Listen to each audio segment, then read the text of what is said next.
All right, got a crash reported by police 24 eastbound right after 440, and then the Gore is blocked there at 440 and 24 eastbound as a result. Then looks like a crash off on the right shoulder, 40 westbound past White Bridge Pike and Briley Parkway West. That's exit 204. Traffic every 10 minutes every morning on Supertalk 99.7 WTN.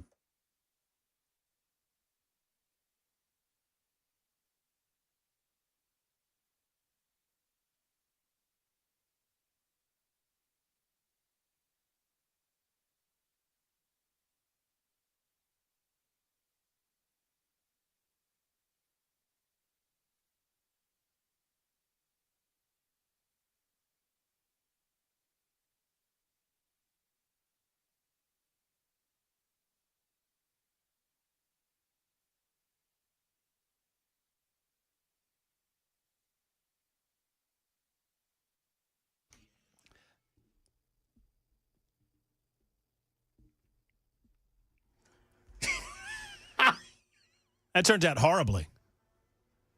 I mean, it was an effort. That turned out worse than my new shoulder. Jackson, it was an effort. I mean, you just botched it, Jackson. I tried. Thank God you're not in the surgical room with me. Just turn this up. Just turn it. Welcome back. Welcome back. Welcome back. Welcome back. Hello, everybody. It is just after 3 o'clock on Supertalk 99.7 WTN, and for the first time in some time, I'm able to host my own show and welcome you to the Matt Murphy portion of the broadcast day on Supertalk. Thank you for being here. My name is Matt Murphy, and believe it or not, contrary to popular belief, I'm still alive and kicking, and I'm not a Chinese agent. At least, for the most part, I'm not a Chinese agent. More on that coming up in a moment. Jackson is behind the glass, screwing things up as usual. Hey, buddy. Glad to have you back. I've been here the whole time. Oh, have you now?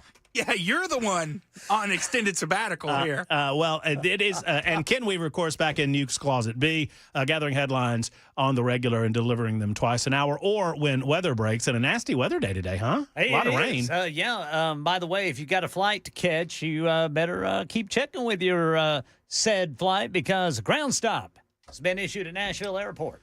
Yeah, is that heavy rain? All of that nastiness that was just over us on Music Row has now drifted to the east, I suppose, and they're dealing with that now. If obviously flood warnings are what they are, we're going to talk a lot about flood warnings today. Yes, sir. And flood warnings are what they are, and just heed them. I understand that you can become immune to them. I understand that I don't pay a single bit of attention to a flood warning on my phone. I just don't. I feel like I can assess whatever flood situation that I'm in real time in front of me. Yes, sir. But as we learned over the last couple of days, flood warnings are there for a reason, too. Yeah. And perhaps there is a better way down the road to do some of that. But, man, it's good to be back. Ken, it's good to hear your lovely voice. I've heard you. I've listened. I've listened all throughout the week. I loved your medicated moments. You know, a lot of people have commented on those. I think we need to have more. And I got to tell you, Ken, it reminds me of a story that I've told in the past. I used to love author Stephen King. Loved Stephen King books. Until Twitter. Until Twitter. That's a great way of putting it. Until Twitter. And then, you know what? If that's the way you want to be, then, I don't need them. Nope. And so I gave away. I had a complete first edition collection from his first novel, Carrie. I had the first edition of Carrie. I had first editions throughout his entire collection. I gave them away. I don't want them anymore.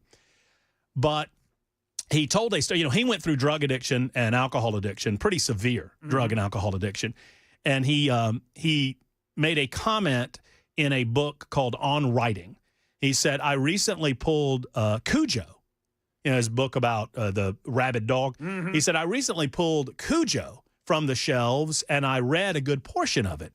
And it really stands up as a very good book. I just wish I remember writing it. And then he went on to talk about how whacked out of his mind on cocaine and beer he was when he was writing it.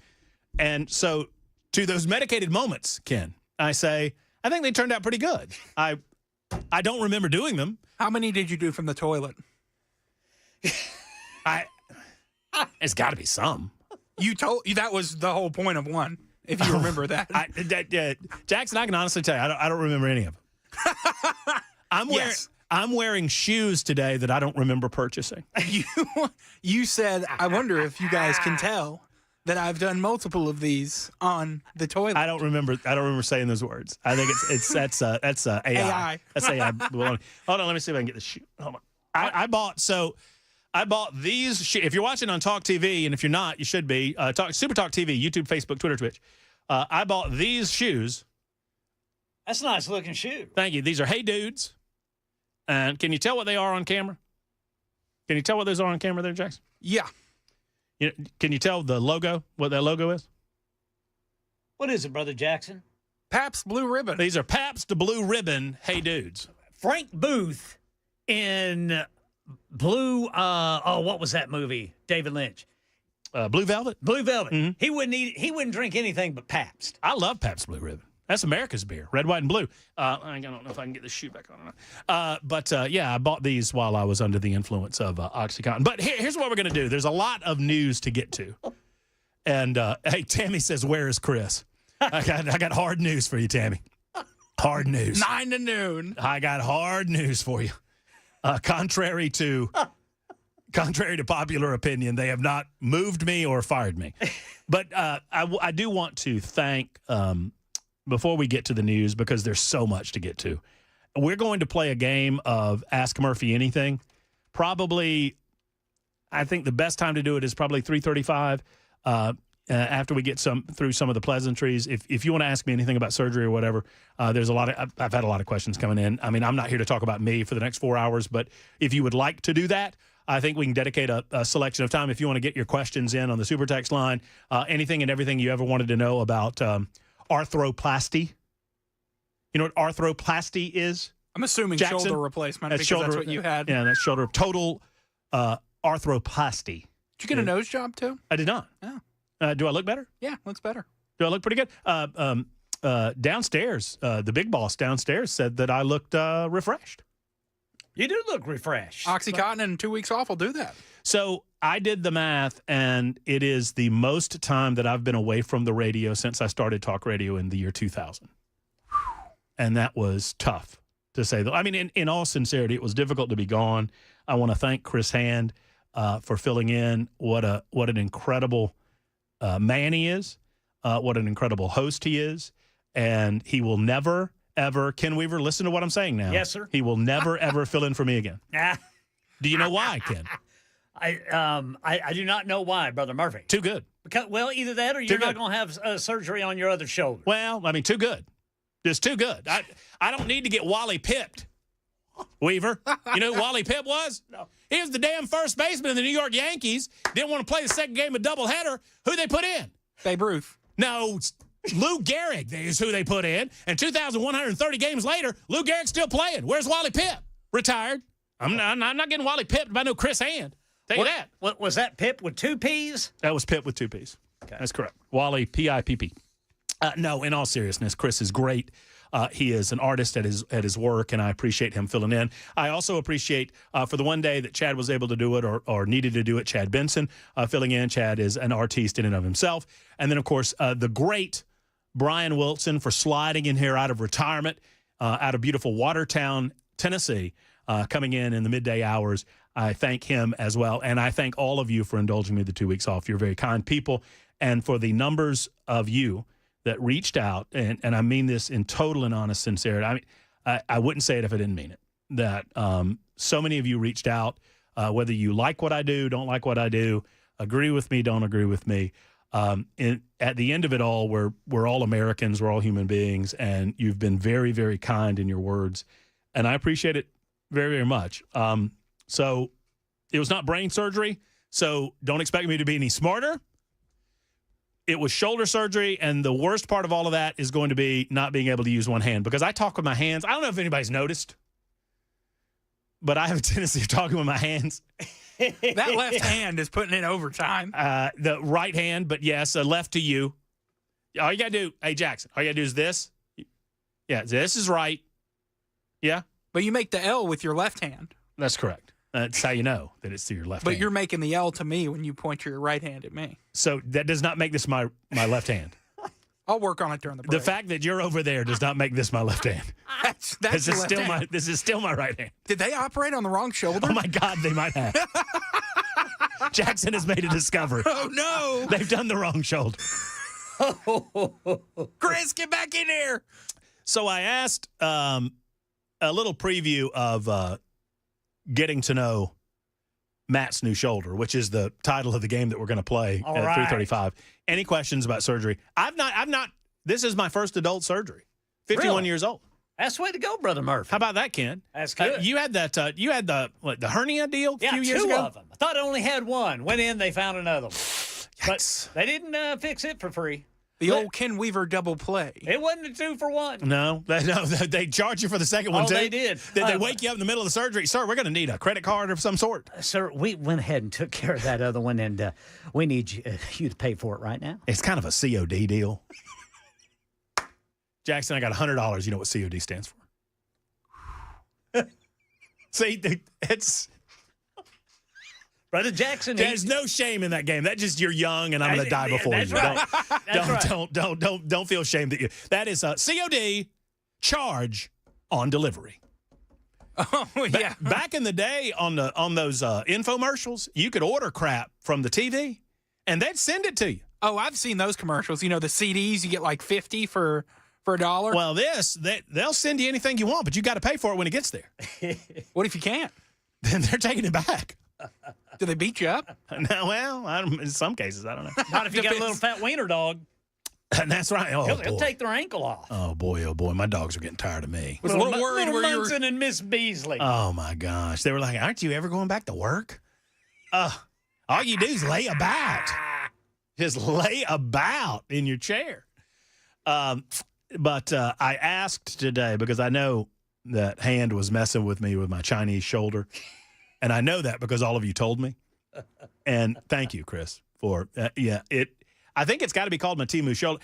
All I can tell you is that if you are around me and there is something that you really, really, really, really, really don't want the Chinese to know, it's probably not a good idea to say it because here's the deal.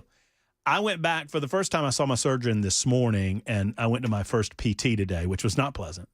It was not. It was movement PT. It was basically we're going to lift your arm as far up as we can. Ooh. I got to 110 degrees. How'd that go? It hurt. I said, I asked my therapist, Abby, shout out to Abby. I said, okay, I'm just asking questions here because I don't mind positive pain. I'm categorizing positive pain and negative pain. Positive pain is I'm getting better. Negative pain is I'm doing something that's going to hurt what has already been done to me. And so I don't mind positive pain. I just don't want to experience negative pain, and I don't know the difference, right? I don't know if something's happening that is causing me harm to my new shoulder or if something's happening that's causing me benefit. And the way I explained it, Abby said, I get it. I understand what you're saying. And I was like, I just need to know because she's lifting my arm, and it is just on freaking fire, man. And I said, right now, it feels like my shoulder is about to pop out of socket at any second. Is that normal? And she said, she's very cute. She said, okay, I validate the way that you feel, but no, it's not going to pop out. You're okay. But It's just going to hurt. But she validated me, which is nice. Did you feel good? Yeah, I felt like a car, you know. It's like the coaches back in the 80s used to tell us, Brother Matt, no pain, no gain. Yeah, Remember that? And then you would throw up. No, don't get any water. Take some more of that saltpeter. You don't need no water You don't need during water? football practice. Give me another 20. What are you, a wuss? I always got water. Yeah, they learned that. They learned. Later Heat on. stroke. Bear was- Bryant back in the Junction Boys days taught them that some of them fellas fall out. Yeah. Kathy, I've heard cash on delivery. Yeah, that's what I'm talking about. Cash on delivery or Cash on demand. on demand. Yeah.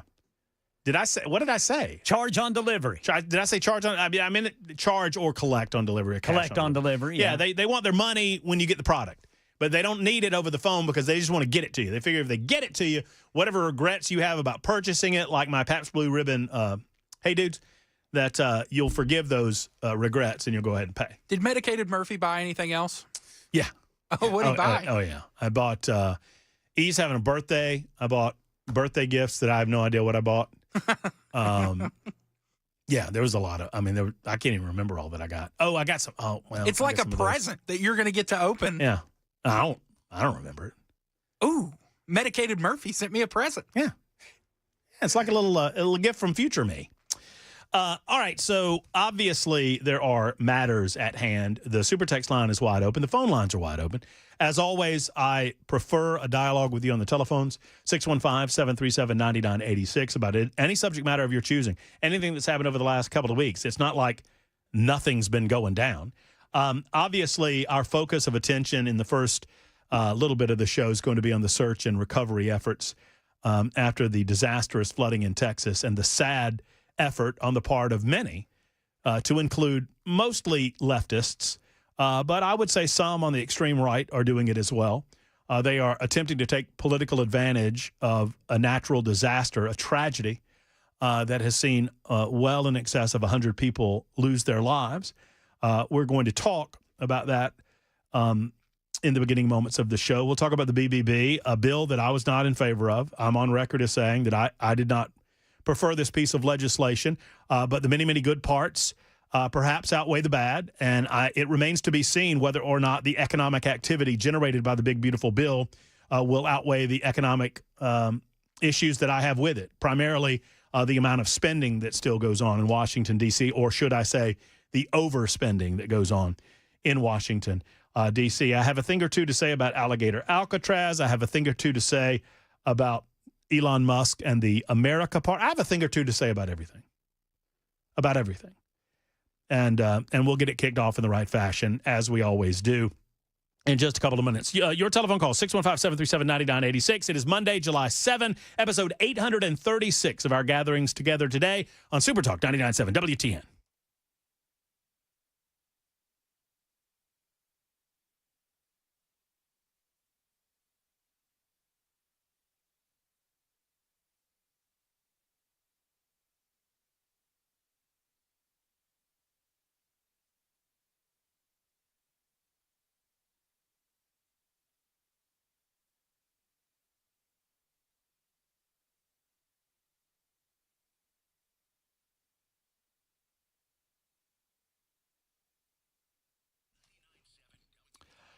You know, sadly, a lot of auto shops that you go to, they're just stinky, stinky, stinky. I mean, they smell bad. I mean, you walk into the waiting area and they smell bad. Some greasy old rags lying around. You don't want to sit in the seats. You know what really stinks? That invoice, that bill that you get, or the misdiagnosis that you get. It's Matt Murphy to talk to you about Eurofix. You know, Eurofix takes the stink out of European auto repair. At Eurofix, you get a free 15-minute no-wrench inspection. That means they walk the car, they look at everything, they give you an estimate on exactly what's wrong with the car. At Eurofix, you also get a 3-year nationwide warranty and a free loaner car with every repair appointment. Never pay dealer prices. Go to Eurofix instead. Eurofix in Franklin, 100 Oaks, Murfreesboro, Belmead, in my backyard in Mount Juliet. 844-EUROFIX. That's 844-EUROFIX. Or visit myEurofix.com.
Hey, friends, Matt Murphy for Nashville Safe House. Mark and his team do it better than anyone else. Let's get the evidence right here so you can think about it. So over 200 safes in stock on the showroom floor. That's, well, sometimes almost, sometimes over, depending on the amount of sales that they've had recently. But they have an incredible maze of safes of all shapes, of all sizes, of all brands. They're the largest Browning dealer in the Southeast, which I would suggest means they're the largest Browning dealer in the United States of America, which I would suggest means that they're the largest Browning safe dealer on planet Earth, which will extend to the universe, right? You know, one way or the other, they've got Brownings, they've got Fort Knox, they've got Superior, they've got all brands, all shapes, all sizes, something for every budget, and you need a safe. Keep those things safe that keeps you and your family safe. Your guns can be kept safe with a gun safe from Nashville Safe House, and they're always sales tax free. Go to NashvilleSafeHouse.com or on 4th Avenue South across from City Cemetery and tell them Matt Murphy sent you to Nashville Safe House.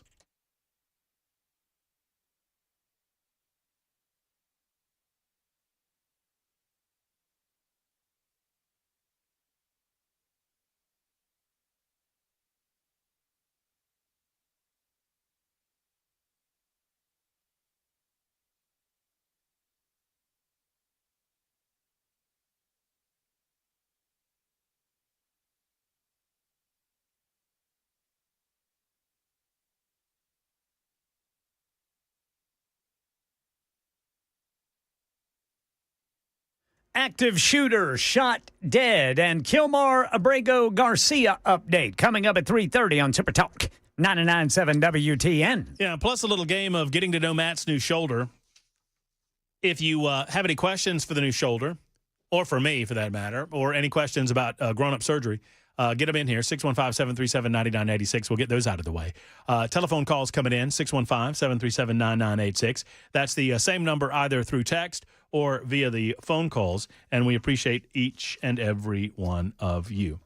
It is, I want to say a few things real quick about what happened out in Texas. And, you know, I know that we appreciate the internet, and we should appreciate what the internet has brought us in a positive way. But it has also brought so many negatives with it. And I don't know that the positives outweigh the negatives sometimes. And an example of what I'm talking about has come over the last 48 to 72 hours with regard to how some have been amplified. It's not how these people have responded. These people have always been out there. Those that live on the fringes that don't seem to have souls, that seem to, instead of understanding a time where we act like human beings and we mourn the loss of human beings, but we mourn the loss of children. Instead of doing that, they step right over the dead bodies and choose to politicize or in some other way make the issue about themselves or make the issue about something they want it to be about. And so it has been that you have people online being amplified, and I'm making an effort, and I don't blame anybody the way that they run anything. I'm not faulting anybody on this station. Obviously, these are all friends like Chris and Chad, Dan. But I'm telling you what I'm trying to do. I'm trying to amplify these people less. I'm trying to deplatform them.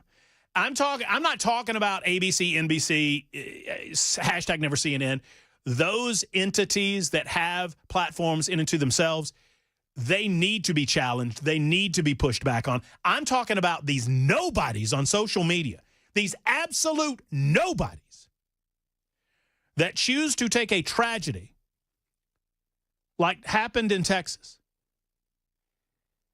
and explain to us that they know better and that it was all about weather modification, or explain to us that they know better and it's all because Donald Trump cut funding to NOAA, or Donald Trump cut funding to FEMA, or Donald Trump cut this or that or the other thing. They want to explain to us why this is a political matter, and either you must demand that the right do this, or demand that the left do this, or demand that Donald Trump be held to account on this. Since man has had the ability to record history, there have been floods. Since man has had the ability to record history, there have been hurricanes and tornadoes and natural disasters.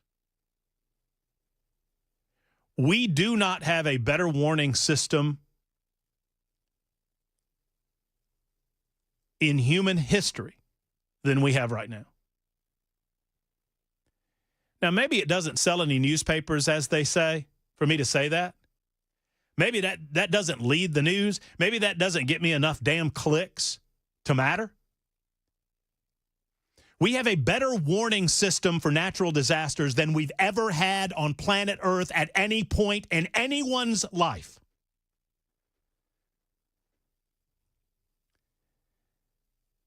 And it infuriates me to listen to people that don't know better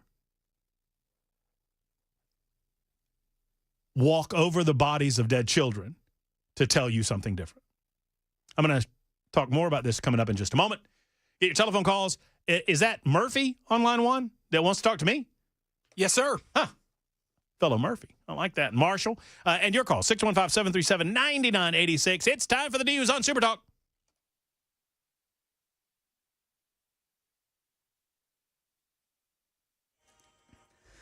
I'm Ken Weaver with your top stories. Better check with your airline because there is a ground stop at Nashville Airport right now for the very heavy rain that is in the area.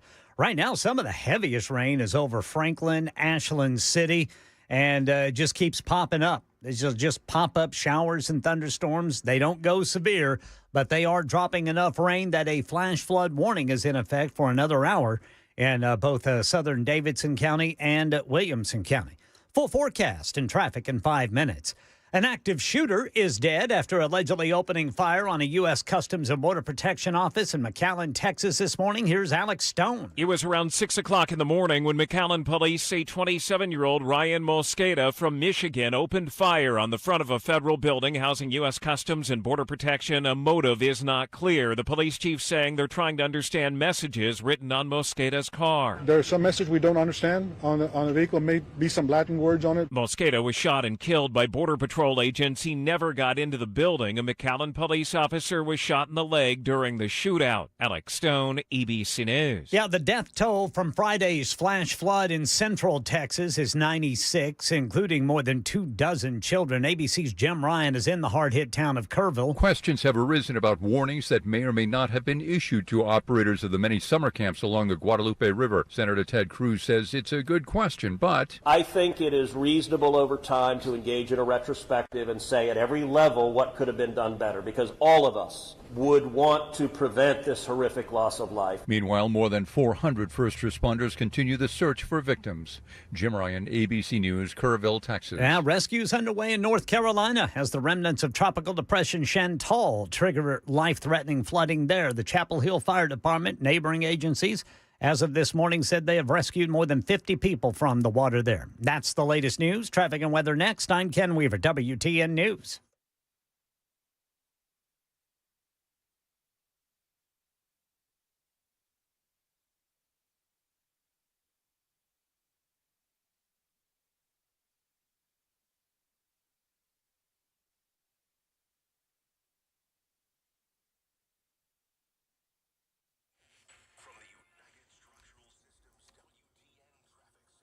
All right, got a crash reported 24 eastbound at the 40 split. That's over there east of downtown. And in Brentwood, we got road work with only one lane open. Concord Road, that's going to be westbound past Green Hills Boulevard. Back to I-40 now, where there's a crash on the right shoulder, 40 westbound just past exit 204. That's White Bridge Pike, Briley Parkway West. Traffic every 10 minutes every morning on Supertalk 99.7 WTN.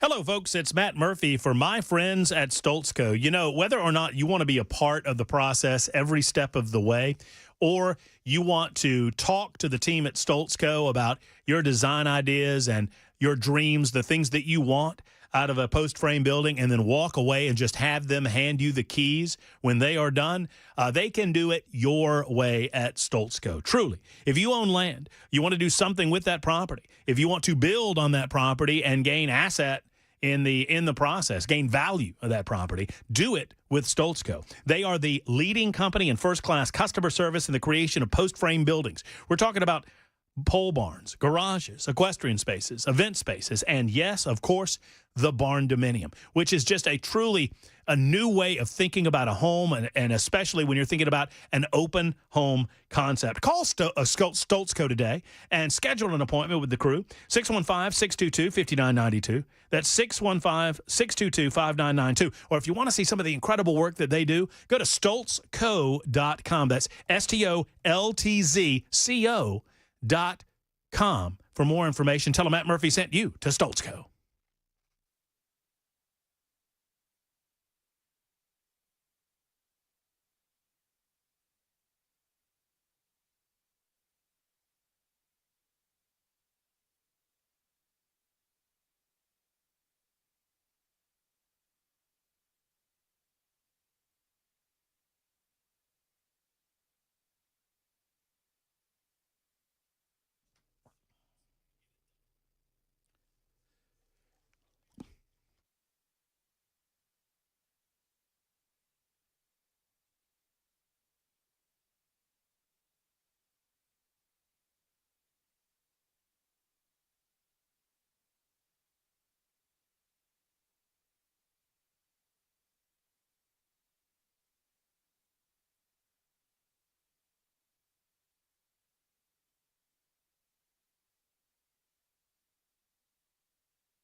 Hello, friends. Matt Murphy for the Wellness Institute of Nashville. You know, I just went through surgery, and it's nothing to take lightly.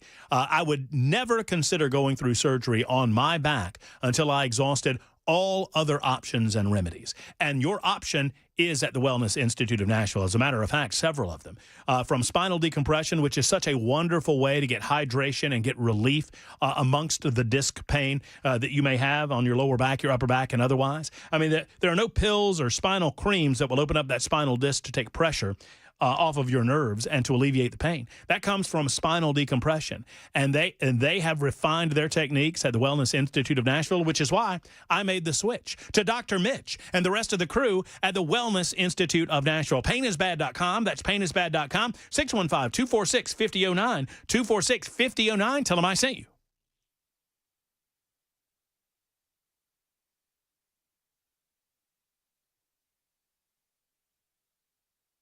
Supertalk 99.7 WTN. To your calls momentarily. Matt Murphy back in the house. Glad to have you with us this afternoon. 3:38. Man, oh man, I'm sitting weird. I gotta figure this out. I gotta figure this out, boys. Are you comfy? No, but it'll be all right. I'll figure it out. Need a pillow? We got a new thing here. We got a new thing here since I've been away. Who broke it? I mean, somebody broke it. You know somebody broke it. I'm going to blame Dan Mandis. His old brother Dan Mandis in the morning. Yep. Mandis in the morning. Supertalk 99.7. No, it'll be all right. It'll be all right. I just have to figure out a way to sit with this harness on. Listen on air at 99.7 FM. You can also listen on a variety of downloadable, podcasts. Podcast. You can listen on podcast page. You can listen on Spotify. You can listen on iHeart. You can listen on TuneIn. You can listen on our app at Supertalk 99.7 WTN. And then, of course, you can watch on Talk TV, YouTube, Facebook, Twitter, Twitch. Hello, Talk TV, YouTube, Facebook, Twitter, Twitch. Hey, you Talk TVers. Those of you on the talk chat, if we can get over, let's see, what Hand always likes those thumbs up, doesn't he? If we can get over like 100 thumbs up in the 6 o'clock hour, I'll show you my scar. How about that? No? Is it safe? What, to show my scar? Yeah. Yeah. Listen, man, modern medicine. I understand that we have a lot of concerns about the pharmaceutical companies that are running the show. And I share those concerns.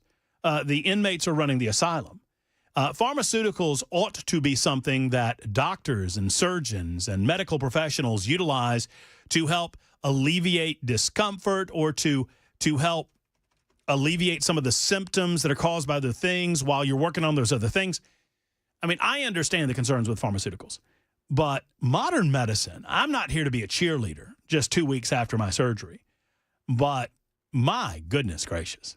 I mean, all I can tell you is that from personal experience, they cut you open, they put you back together, and then they send you home. I mean, it's amazing what modern medicine is all about. So I got nothing but good things to say about the modern methods by which our practitioners ply their trade. I mean, it's fascinating to me. But right before we came back from break, I wanted to focus on these individuals on social media platforms that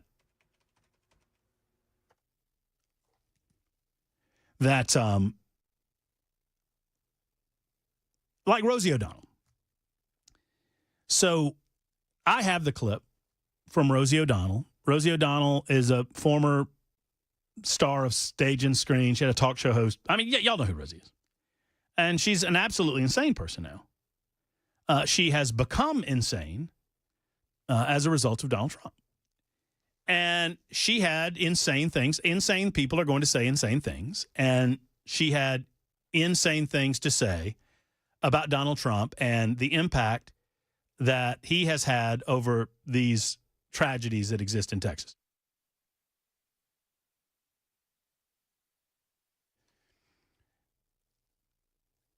And while I'm happy to play the clip for those who have not heard it, I don't feel compelled to do so because I don't want to amplify her insanity.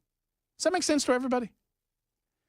We've come to a point where we recognize a different point of view. We call those out that have insane points of view, sure, but there are a lot of crazy people on social media platforms saying a lot of crazy things, and I just lump Rosie in with the rest of them. So for those in the back that need to hear this, we have always had natural disasters. We've always had tornadoes. We've always had hurricanes. We've always had floods. And we always will. We always will. When Hurricane Helene hit, not that long ago, not a year ago, and just absolutely devastated portions of western North Carolina and devastated certain portions of eastern Tennessee and other parts of the Southeast. Mainstream media, ABC, CBS, NBC, hashtag never CNN, they bent over backwards to insist that Joe Biden's FEMA had nothing to do with the disorganization and the aftermath of the recovery, that Joe Biden's FEMA had nothing to do with the lack of movement, nothing to do with the basic incompetency that we saw in the days and weeks and months that followed. They bent over backwards to let you and me and anyone else who would listen know that none of this was Joe Biden's fault. And these same leftist media organizations are now insisting to further the narrative, despite the fact that it has been dispelled,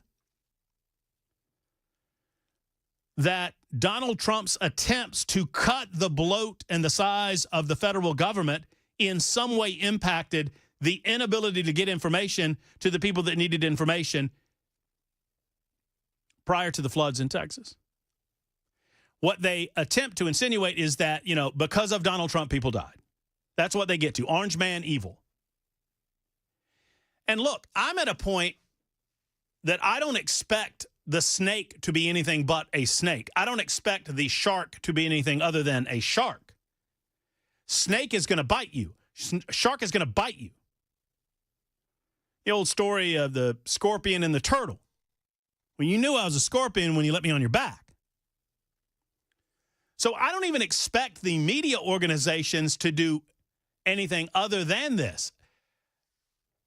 What is insane to me is that they are blatantly hypocritical. There are blatant double standards that are going on. Because back then, nothing FEMA could do. Back then, nothing NOAA could do. Back then, warning systems worked. Now, all of that failure, all of that on Trump's shoulders. I'm just asking for a certain level of consistency here. And when called on it, they look at you like they look at your face and they lie to you. Oh, we didn't do that. Man, I was here. I watched you do that. I heard you do that. Back then, Biden good. Biden doing everything he can. Biden working hard. Now, Trump bad, Trump awful, Trump evil, Trump responsible. And the facts simply don't back any of this up. When we say the facts, we say the National Weather Service was fully staffed, not only fully staffed, they were overstaffed. The local National Weather Service, I mean, and you've probably heard this before now today, but just for those in the back, for those in Aniana, the local National Weather Service not only had all the people that they were supposed to have on staff the night of the floods, that would be 2 individuals in the local area. They had 3 extra individuals, 3 more than normal. They were over double staffed in anticipation of the flooding. They issued watches, they issued warnings well in advance of the disaster. The area in question is a well-known flood zone to the local community. And the 5 floods that I have highlighted were from, and I know that there's been other flooding in the course of this place's history. And if you want to say in hindsight that maybe they should have done something differently or maybe they should have moved some of these camps, that's fair. But to blame the National Weather Service and by extension to blame Donald Trump for this, there was flooding in 1998, flooding in 1987, flooding in 1978, flooding in 1935, flooding in 1921. So if you want to blame climate change, you got to go back to 1921 to blame climate change. Or 1935 to blame climate change. If you want to blame Donald Trump, you got to go back to 1935 to blame Donald Trump. Can we pause on the amount of people using natural tragedies to attempt to advance their political bullcrap, which is all that it is?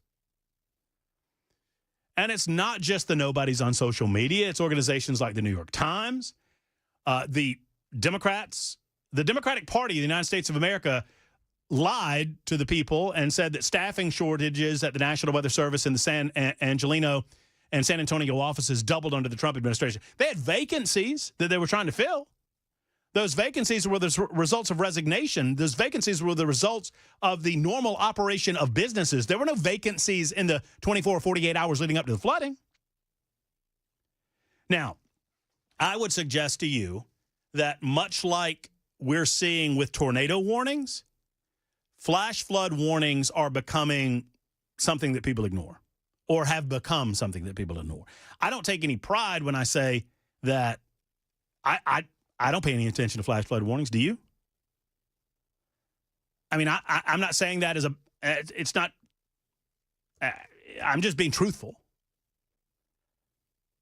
And when it comes to tornado warnings, we're so in tune with that I think it's probably a little different based on what we do, what Ken Weaver does or what Matt Murphy does when it comes to that type of weather situation, because we're always on high alert when it comes to a tornado warning, not so much a flash flood warning. But these things seem to be localized to the point that, I don't live in a floodplain. If I lived in a floodplain, maybe I would be more in tune with it. Once again, there are plenty of ways to diagnose and dissect what happened and to try to reflect on how we could do better. But over the last 48 hours, listening to people just bend over and manipulate and contort, all for the effort to blame Donald Trump, it's just sickening because children are dead. Children are dead. And families are grieving.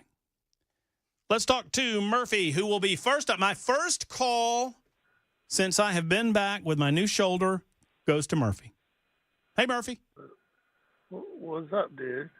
What's going on? Not man. Just listening to some records.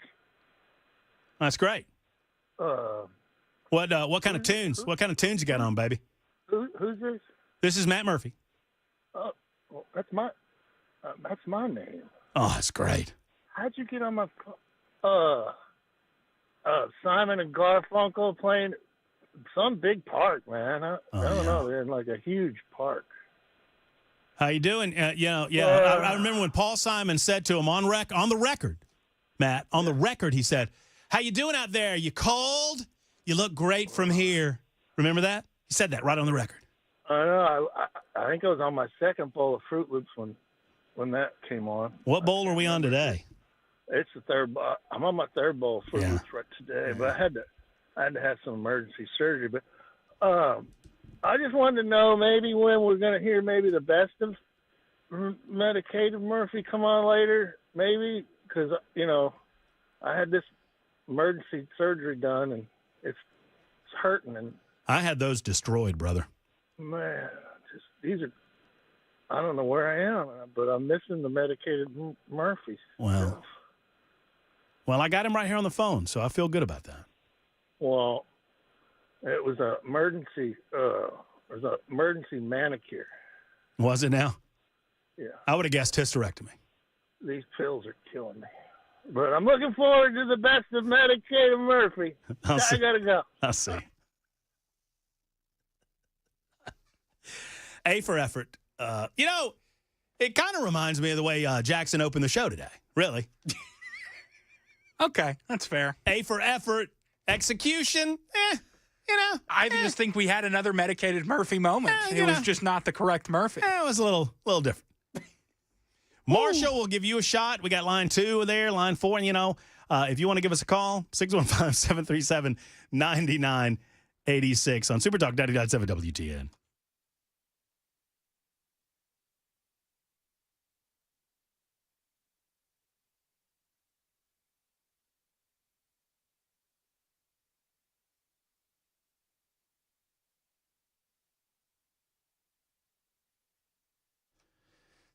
Hello, folks. Matt Murphy here for the incredible organization that is the Sleep Apnea and TMJ Solutions Center. The bottom line is this, folks.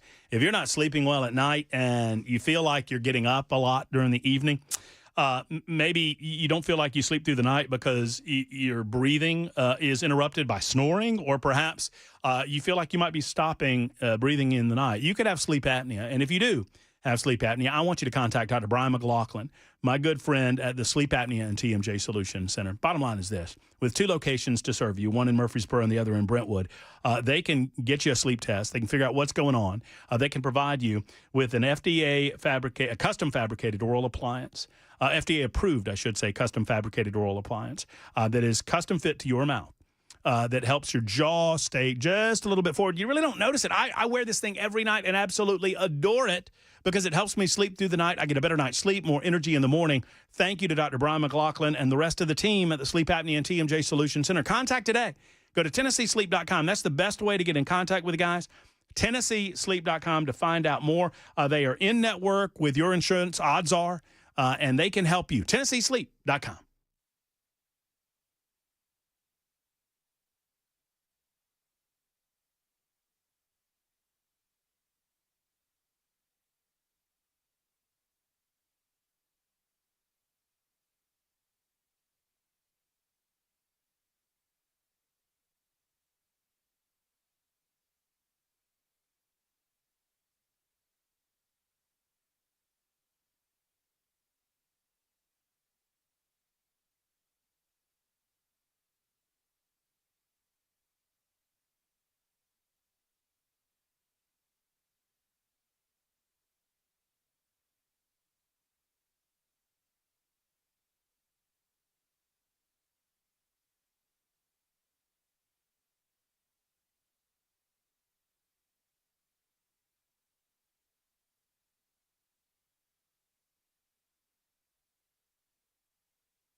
Power outages as a result of the storms today in Nashville. Still got that flash flood warning for about another half hour for Davidson and Williamson counties.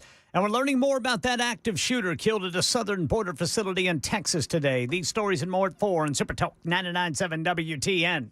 Thank you, Mr. Ken Weaver. So good to hear Ken's voice. Good to hear you, or at least to be heard by you. I'd love to hear from you. 615-737-9986 as we continue finishing up the first hour of our time back together on this Monday edition of the Matt Murphy Show, Supertalk 99.7 WTN. The recovery efforts in the state of Texas continue. It's just disastrous by any stretch of the imagination. I mean, it's just such a tragic situation. As in excess of 100 people are dead. I'll give you some of the totals coming up in just a couple of moments. We will also spend some time with Congressman John Rose coming up just after the 4 o'clock hour. We'll spend time with Congressman Tim Burchett just after the 5 o'clock hour. Hell, by the end of the week, I expect to have a quorum of Congress people out of the state of Tennessee. But we'll have both those gentlemen to talk about the completion of the task of passing the big, beautiful bill. I never thought it could happen by July 4th. Sadly, I didn't understand why it couldn't happen by July 4th, but they made it happen. As someone that felt like we could have gotten more in terms of spending concessions, I am pleased with the positives of the big, beautiful bill. We'll discuss those and talk to John Rose about that coming up in just a moment. We'll also talk to you on the phone, 615-737-9986, 615-737-WWTN, either through phone or text. I have moved the getting to know Matt's new shoulder to 605. That's official because we got my first and triumphant return. I know that I did a little thing with nincompoops last week, but I consider this really the return. Oh, so that win doesn't count? No, the win counts. It was a pity win. See, that's the way I feel. I feel like I got pity, and I don't need your pity votes. If you want to vote pity, vote for Jackson's nincompoop story. We'll be back in a moment.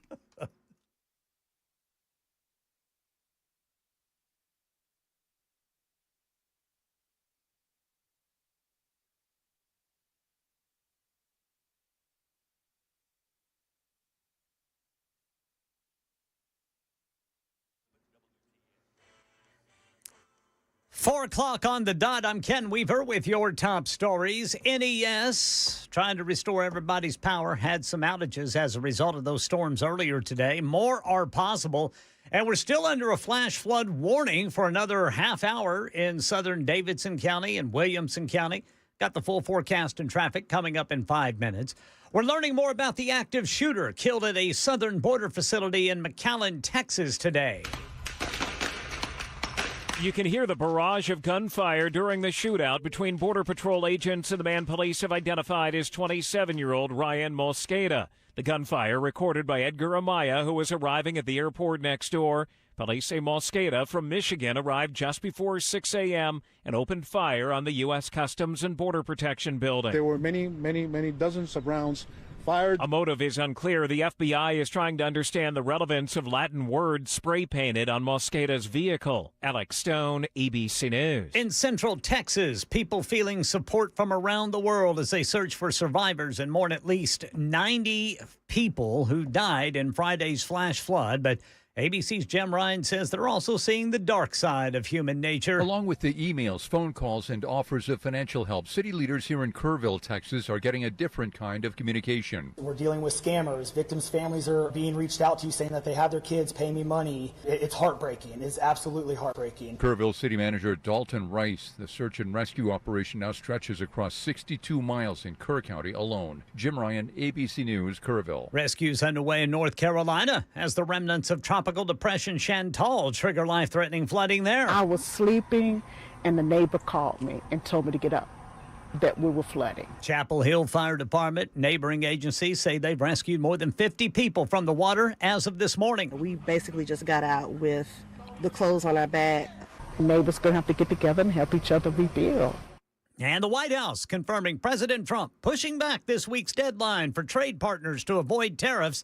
White House Press Secretary Caroline Leavitt says letters are going to be going out. So the reciprocal tariff rate or these new rates that will be provided in this correspondence to these foreign leaders will be going out the door within the next month, or deals will be made. The president will also sign an executive order today delaying the July 9th deadline to August 1st. And it's official here in Tennessee. Mark Green announcing his resignation from Congress, a replacement already being talked about. State Rep Jody Barrett telling WTN's Dan Mandis he's running for that seat. They can choose a blank slate bureaucrat who has no record, who's been handpicked by the establishment, or a PAC purchase puppet who's going to do whatever the PAC money tells them to do, or they can choose a conservative fighter who's got a record that you can look at for 3 years to see exactly how I voted. You can see the legislation that I have run, so you don't have to guess what I'll do when I get to D.C. You can already see. Tennessee Department of General Services Commissioner Matt Van Epps, and State Rep Jay Reedy also running for Congressman Mark Green's seat. That's the latest news. Traffic and weather next. I'm Ken Weaver, WTN News.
All right, on the South Loop, got a crash 65 northbound right before 40 south. And then Christiana, Rutherford County crash reported 24 eastbound before Epps Mill Road. Traffic every 10 minutes every morning on Supertalk 99.7 WTN.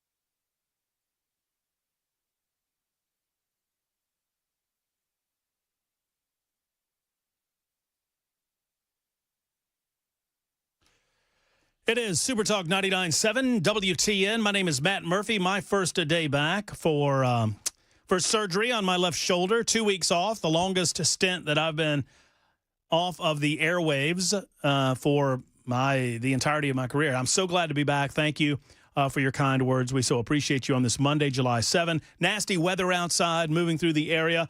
It's through the downtown Nashville area, as has been reported by Ken Weaver and over there in the the weather closet, but it looks to be still affecting some areas eastward. There was a ground stop earlier. Has the ground stop been lifted, Ken, or is that still under effect? I have not seen that it has been lifted, so I think it's still on. Some nasty stuff going through Murfreesboro right now. If you're listening to us a little south of Nashville proper, like you just had a pop out of Columbia, if you're in the Shelbyville area, it's coming your way. It's just thunderstorms, nasty weather, a lot of rain, maybe some lightning, a lot of wind. No tornadoes expected or reported out of this system that is moving through our area. But these pop-ups will continue. And, I mean, it's about to start back raining in Bellevue and Belmead and downtown Nashville. You're about to get a little more rain, too. So ground stop lifted. All right, there you go. Ground stop lifted. So congratulations. Your flight's now just delayed for 3.5 hours or whatever. All right. Well, more time for you to listen to us on Supertalk 99.7 WTN. Bobo, get to you. Marshall, get to you in a moment. But right now, we turn our attention to the phone line where we interview people, which is the nifty name that I have for the phone line where we interview people, where Congressman John Rose, Congressman and gubernatorial candidate John Rose joins us, my first guest, well, the first guest ever for my brand new left shoulder. Hello, Congressman Rose. How are you? Good afternoon, Matt. Thanks for having me on the Matt Murphy Show today. Well, it's obviously a pleasure. Always good to talk with you, John. Let's. I know we got a couple of hats that I'm going to ask you to wear over the 15 or so minutes that we have together this afternoon. One of them will be Congressman John Rose, of course, and one of them will be gubernatorial candidate John Rose. Let's start with Congressman John Rose. The big, beautiful bill. It passed. It wasn't, for me, it wasn't everything. I was a little frustrated with our inability to convince some of our friends who are Republican to cut a little deeper into government spending. I'm just curious where you are on that front and your overall takeaway on the passage. I know you voted for it, and I know you applaud it. Give us your takeaway on the passage of the big, beautiful bill. Well, first of all, I would be remiss if I didn't say that our hearts and prayers pour out to those folks in Texas who've lost loved ones and are recovering from the huge flooding that's happened there. And we know we've experienced that here in Tennessee, so we know what they're going through. And we wish the very best for them. And I know their local officials are working hard to help find survivors and console those who've lost family members. And just what a tragedy to see that happen in Texas. And so turning then to the one big beautiful bill, I will just say, the big takeaway here for me is that the one big beautiful bill delivers the largest tax cut for working and middle class Americans in history. And I think we have to just underscore that, because I think that's the starting place, because we know that the future of this country and getting ourselves out of the hole that we've dug is about growing the American economy. And the best way to do that is to incentivize Americans to pursue their entrepreneurial visions and dreams and to work hard and make this American economy grow robustly. So I think that's the starting point. And I think it's noteworthy to observe that every Democrat in the Congress, both the House and the Senate, voted essentially in favor of the largest tax increase for working Americans in history by casting their votes against the one big beautiful bill. And I think we could stop right there. If that's all this did, I think it would be such a huge win for our country. But you're right. The other thing that's worth noting is that, depending on the estimates, $1.5 to $1.7 trillion in budget cuts, by far the largest cuts ever in the history of the country. Now, is it enough? I think we could talk about that all day. For those who are conservative like me and want to see us get our federal spending under control, I would have liked to have seen us go further, and I think we could have and should have gone further. But we did get the largest cuts in history, and we hear often the analogy of comparing our country to a aircraft carrier and that it takes time to turn it, and we are beginning that turn.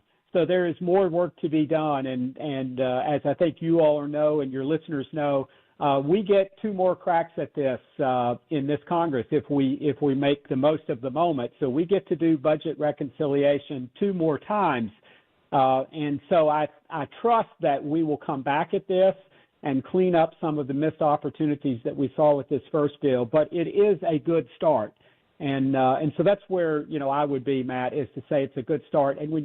And then when you factor in all the other good things that are in this bill, the protections for those of us who have great faith in the Second Amendment as a protector of our rights, that we see here in this bill. That is great. The child tax credit for working families, that's great. The fact that we're putting money into working Tennesseans' pockets in a variety of ways, I think is good and will boost our economy. The fact that we're giving the president the resources he needs to complete the border wall and to provide the additional agents to secure our southern border and to continue the process of getting law-breaking illegal aliens out of our country. I think these are all big positives. The assistance that we get to farmers with a big chunk of the farm bill being embedded in the one big beautiful bill, I think all these are great accomplishments. And then turning back so many of the woke policies of the previous administration, taking out so many of the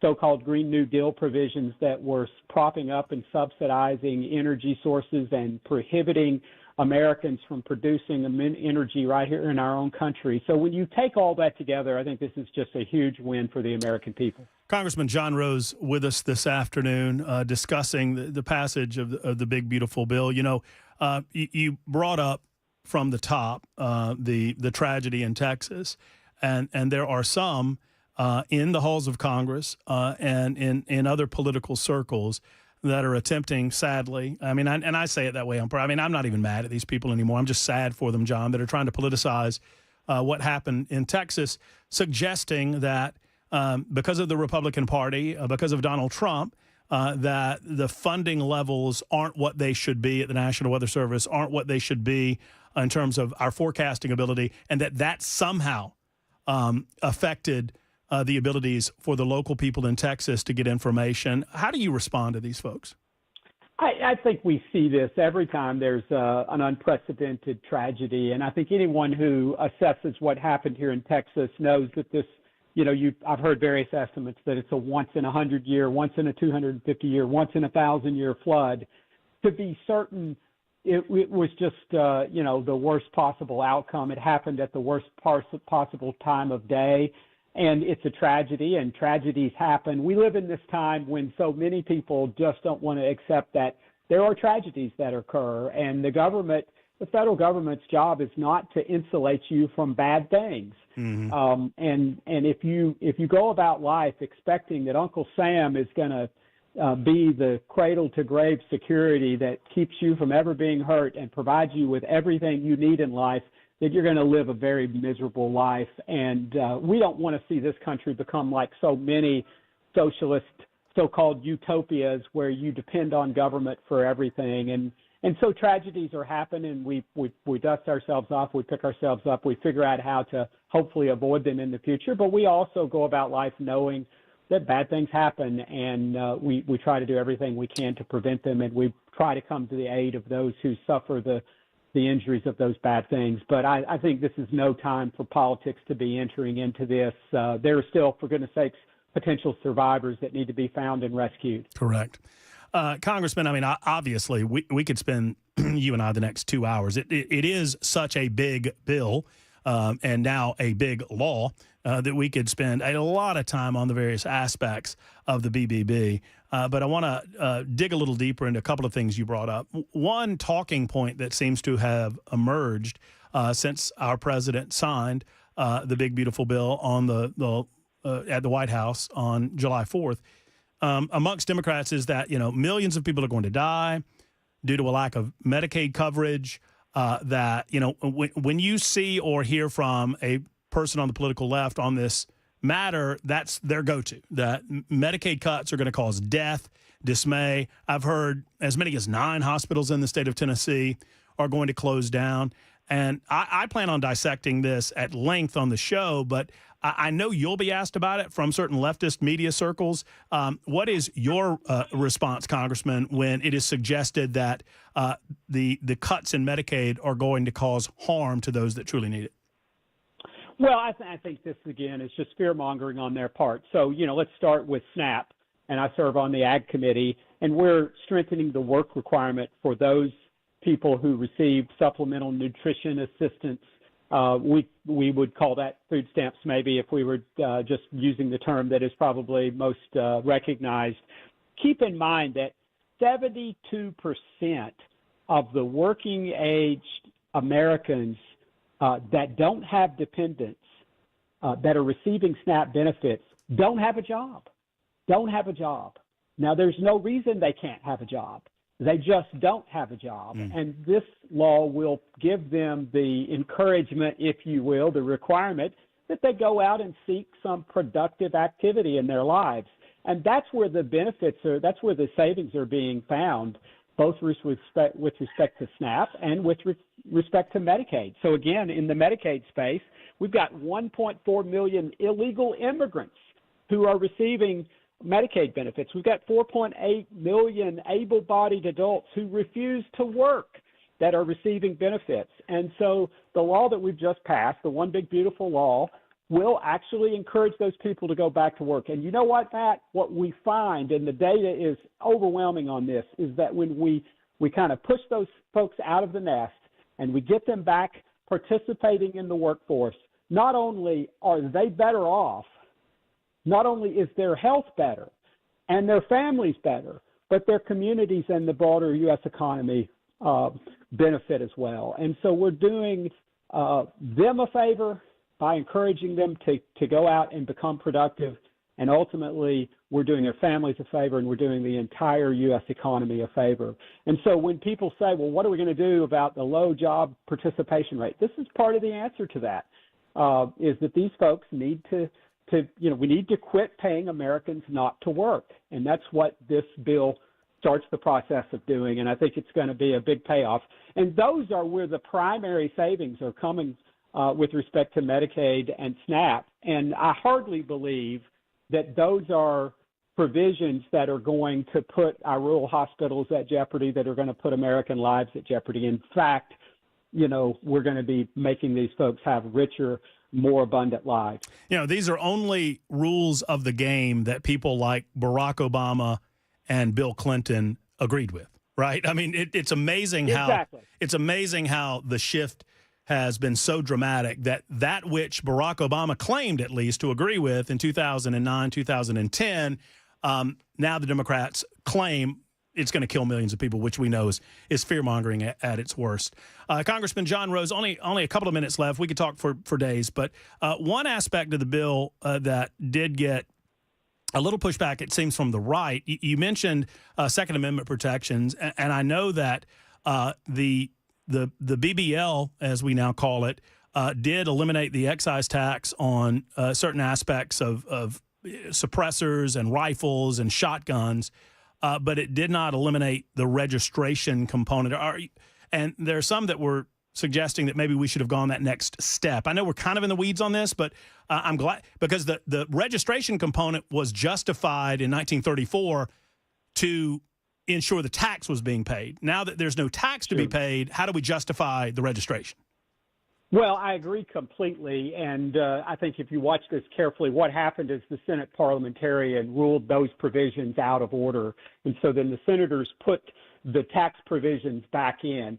The rules of reconciliation say that the provisions that you include in reconciliation have to pertain to either revenue or expenditures, and so the parliamentarian's ruling was that removing the registration component was beyond the scope of what we could do in reconciliation. That's what the House bill had in it, by the way, but then it just didn't make the cut on the Senate side. And that we could get way off into the weeds about reconciliation and the process and how it works and whether we had the right parliamentarian or not. And those will be discussions, I think, to be had in the days ahead and the weeks ahead as we move toward possibly doing this again later this year, early next year. And hopefully we can gain some ground there and accomplish more of our objectives. I mean, I know that it's the other body. I'm loath to ask you to comment on the Senate, but I mean, there is a belief that the parliamentarian could have been overruled by the VP. I mean, have you heard that? Yes, I've heard that, and I've heard also the discussion that the majority leader on the Senate side could pick a new parliamentarian, and maybe that might happen still. So but this is not something. This is not something that we're going to drop. It's something that you feel like is going to come back up. I think so. Yeah, Okay. I think so. Finally, obviously, you're not only serving as a congressman and voting in favor of, keeping. By the way, real quick, I know I'm all over the map here, John. So much to talk about. Just to clarify, the tax relief that we saw in 2017 was going to expire. So But this goes beyond. It's my understanding that these tax rates that we saw passed by the BBL now, they go a little further than even the rates in 2017. Do I have that right? That's right. And, of course, you have no tax on tips, no tax on overtime, Social Security tax relief. So it's even a better package. Credit for those who purchase American-made cars. So it does go further, and it makes most of those provisions permanent. What we have to remember is in 2017, hits the reason that we're back here doing this. Right. So many of those were for just a limited up until, January 1st, 2026. Now almost all of these provisions become permanent. How's the run for governor been going? I know you announced some time ago, and talk to us about it. Absolutely. Got in back on March 20th as a Christian, conservative, outsider, farmer and business person and small business owner, and it's going well. Still don't have any competition, and we hope to keep it that way, frankly. And so we've just been working hard, been to all 95 counties, visiting with Tennesseans, finding out what they want for the future of Tennessee, and integrating it into the platform that I'm running on, and lots of work yet to do there. We're going to announce here. We announced that we've been filling out our staff, and we're going to announce our first half of the year financial results here in a couple days, and we'll try to get that information to you. And I feel like we're in a good place. And so far, no takers with respect to running against me. Look, the big man gets in the ring. Nobody wants to jump in there and wrestle the bear. John, come on. Well, as Yogi Berra says, it's getting late early. And as they say about the Publishers Clearinghouse sweepstakes, you can't win if you don't enter. Well, John Rose getting lonely in the gubernatorial ring. He's asking for takers. No, I'm just kidding. John, thank you. Best of luck to you as you canvass the state, and we'll talk to you again very soon. Thank you for being so available to the people of our audience. Thank you, Matt. Always a pleasure to be on the show, and we'll keep praying for the folks in Texas. Amen. Thank you. Congressman John Rose joining us 25 after. I'm late at Supertalk 99.7 WTN.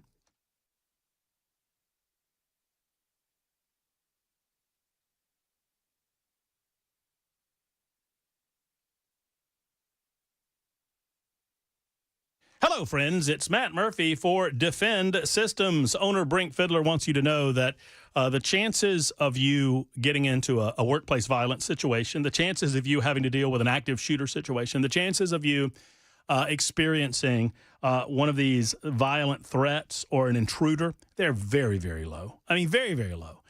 Nobody wants to scare you at Defend Systems, but there's also the reality that these are not 0% chance possibilities, meaning that everyone needs to be trained. Everyone needs to understand what to do in the unlikely event that something like this should happen to you. So if you're a business owner, if you're a churchgoer, if you are a decision maker at a school, call Brink Fiddler and schedule an appointment with Defend Systems today. Allow him to sit down with you and talk to you about how he can help your staff or the people that you manage understand what to do in a negative situation like this. Workplace violence, active shooter, etc., all customized to your facility. Call 615-236-6484, 236-6484, or go to defendsystems.com. Tell them Matt Murphy sent you to defendsystems.com.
Well, since the ground stop at BNA due to the weather, flights departing from Nashville have been delayed approximately an hour and a half. So you might want to stay in touch with your airline if you have a flight to catch today. Authorities say a lone gunman opened fire at a Border Patrol station in Texas today. We've got that story at 4:30 in Supertalk, 99.7 WTN.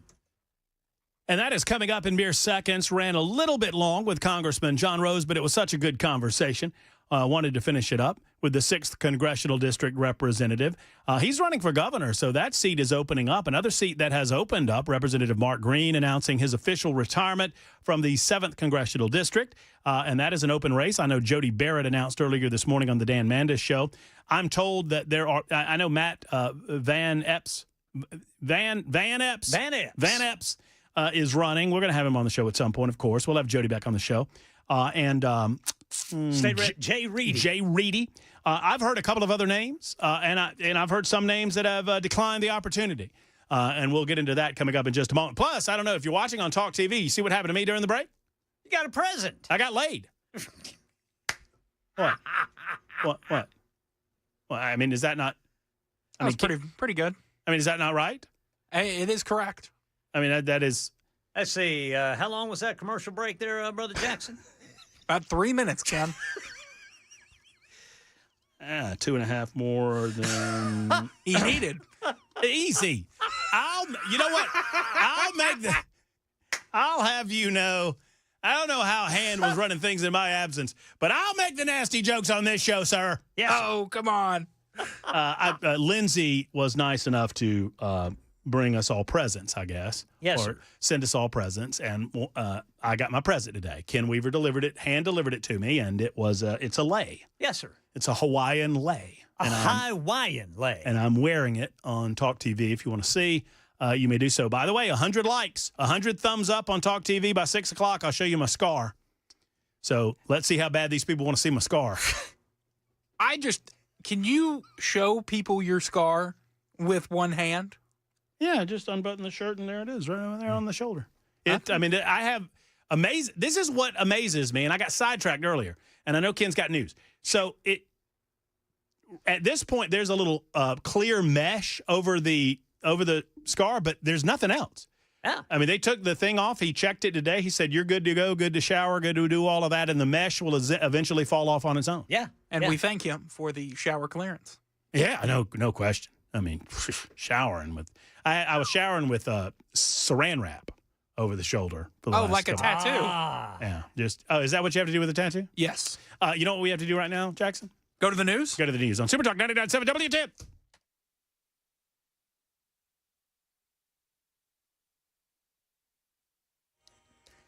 I'm Ken Weaver with your top stories. Got the full forecast and traffic in 5 minutes. The ground stop at BNA is over, but those flights departing from Nashville have been delayed about an hour and a half due to the storms earlier today that were rolling through. We got storms rolling through right now across Middle Tennessee. Heaviest activity is going to be south of, looks like 840. Murfreesboro's getting some of it. And then looks like Shelbyville, Lewisburg, you guys are next. Pulaski getting hammered right now by these showers and thunderstorms that just keep popping up. Authorities say a lone gunman opened fire at a Border Patrol station early this morning in McAllen, Texas. Several Border Patrol agents and a police officer injured. The gunman killed in the shootout. ABC News Chief Investigative Correspondent Aaron Katersky with more. He's been identified as 27-year-old Ryan Mosqueda. He has a Michigan address, but he was also reported missing just this morning from a local area in Texas. Police haven't quite figured out the nature of that missing persons report. The car he was driving had some words written on it in Latin. They're still trying to sort through that. Senate Democratic leader Chuck Schumer implying President Trump and Doge are to blame for the deadly Texas flood. Schumer calling for an investigation today into whether staffing issues at the National Weather Service's San Antonio office contributed to any delayed warnings during the deadly flooding in Texas. In response, Press Secretary Caroline Leavitt said blaming President Trump for the floods is, quote, a depraved lie. Many Democrat elected officials are trying to turn this into a political game, and it is not. This is a national tragedy, and the administration is treating it as such. We know the National Weather Service provided early and consistent warnings. And the death toll is at least 90, with dozens more missing. That's the latest news. Traffic and weather next. I'm Ken Weaver, WTN News.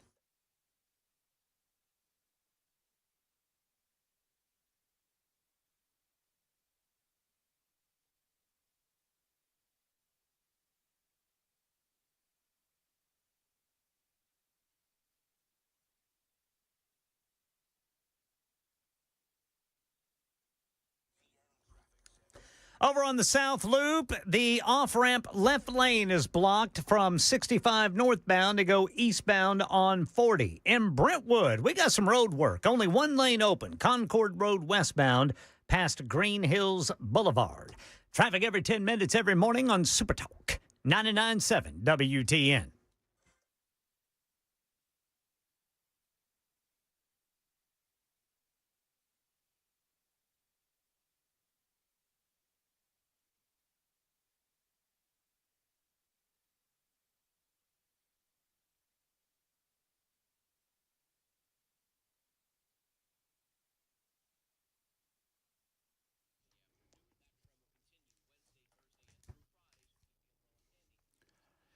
I have learned so much in my association with Shane Ring and Cover Nash regarding health insurance and how people get overcharged. People pay more than they need to pay for their benefits package with their insurance. One thing, sad but true, a lot of insurance providers, they're trying to sell you particular packages where they make the most money. They do not do this in your best interest. They do it in their best interest. With Shane Ring and Cover Nash, when you make the call and you talk to Shane or one of his incredible associates, Shane can work the entire market, meaning he can look at every health care plan available to you in Middle Tennessee.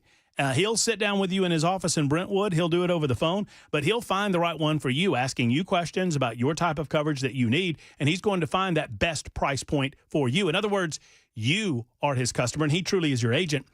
The insurance companies, they're not his customers, and they have nothing to do with the way Shane does his business. But he's going to find you the right coverage for you. Let Shane get a health care plan that pays you, not the other way around, that's managed by you, not by the government. Go to covernash.com. That's covernash.com or 615-465-0023. 465-0023 for Cover Nash.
Hello, folks. It's Matt Murphy for my friends at Genesis Diamonds. We are so lucky to have Genesis Diamonds in our community, right? 2 locations. One is in Cool Springs, the other in Green Hills. Whether it's a beautiful diamond pendant or a diamond earring, colored gemstone jewelry, a pre-owned Rolex, more on that in a moment, bracelets, bands, an engagement setting, whatever you're looking for in the diamond category, they have it at Genesis Diamonds, and they have it at the lowest price point that you're going to find anywhere around. Plus, when you walk through the doors, you're never pressured. These folks don't work on commission. In other words, they're there as an agent for you, and they're going to browse you around the store, find out what your budget is, and direct you to some of the items that you're looking for to be the home run gift when it comes to an anniversary, a birthday, or a just because. Now, on the Rolex front, men, if you've dreamed of a Rolex, they have pre-owned Rolexes that are at a price point that you can afford at Genesis Diamonds. Friends, I invite you to step through the doors at Genesis, and you'll never go back to that other diamond jewelry store again. Genesis Diamonds. Tell them Matt Murphy sent you to Green Hills or Cool Springs.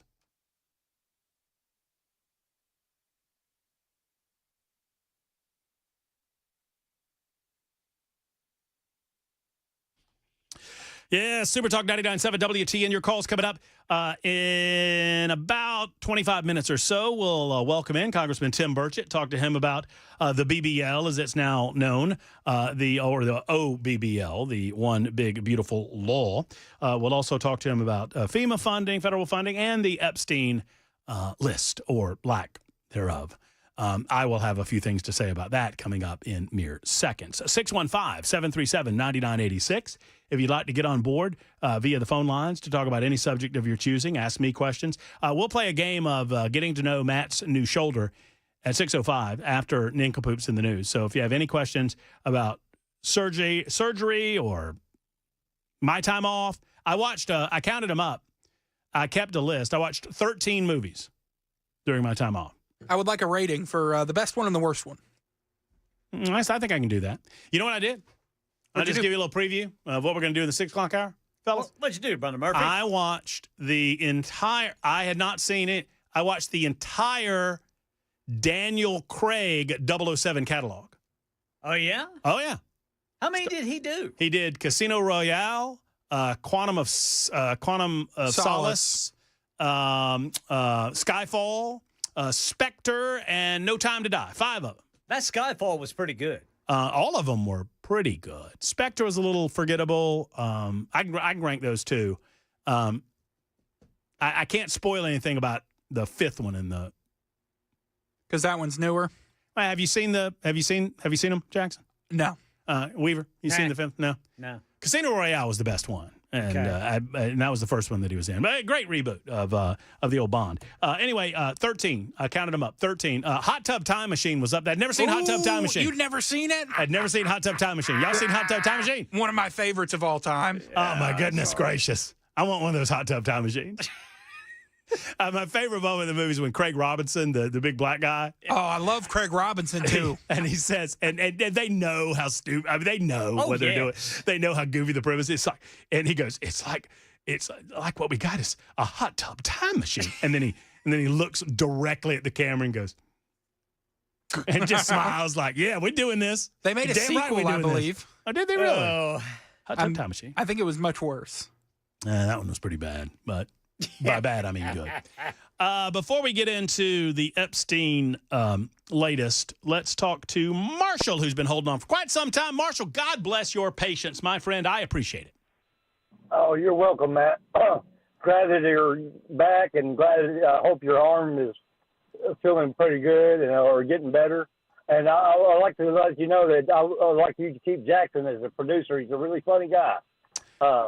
Reason called. I want to know if my question is: does Freddie O'Connell have a bike lane in his bedroom? And the reason I ask that, you've been out for a couple of weeks. Well, Freddie O'Connell has put a bike lane on Dickerson Pike going towards downtown, like 50 feet of a bike lane. It's 2 lanes. It goes to a single lane, and then like after 50 feet, it goes back to 3 lanes. So it makes no sense whatsoever. I've never seen a bike on that road. So that's what my question is. Well, I mean, Freddie is Marshall. He wants to make Nashville a bikeable city, you understand. Oh, I know. Yeah. Yeah. I would be, to answer your question, I bet all of us would be shocked what Freddie O'Connell has in his bedroom. Yes, sir. Yeah. Bike lane, bike rack, adjustable swing, whatever. Yes, sir. Yeah, I heard. I saw Freddie. I was tuning in. I was still in the housebound. Thank you, Marshall, for the call. And I tuned in to the 4th of July or Independence Day celebration in downtown Nashville. 350,000. You go, Jackson? That seems like right up your alley. Go biking? No, to the 4th of July Independence Day celebration, downtown Nashville, Tennessee. No, I spend time with family, and I'm a pyro, so I like to light my own fireworks.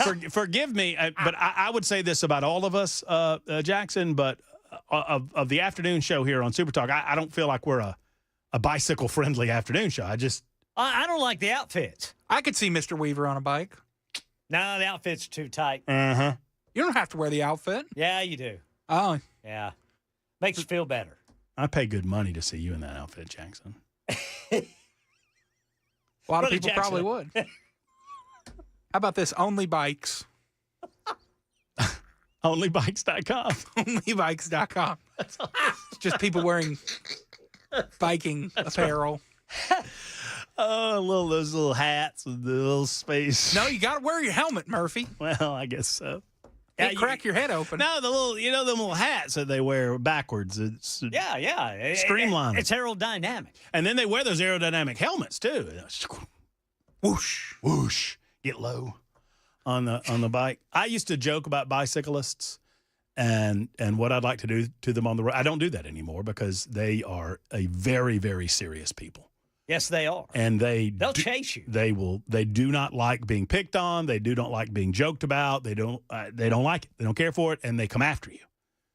The last thing I need is a Matt Murphy negative mention on bicyclist.com. Only Bikes. Onlybikes.com. Pardon me. Anyway, we were talking July 4th. I thought that maybe you would be down at the new Posties. No, I love lighting my own fireworks. So me and my brother-in-law put on a show for the neighborhood. Do you know? All right. About a 15-minute show. How expensive are those things nowadays? A pretty penny. Yeah.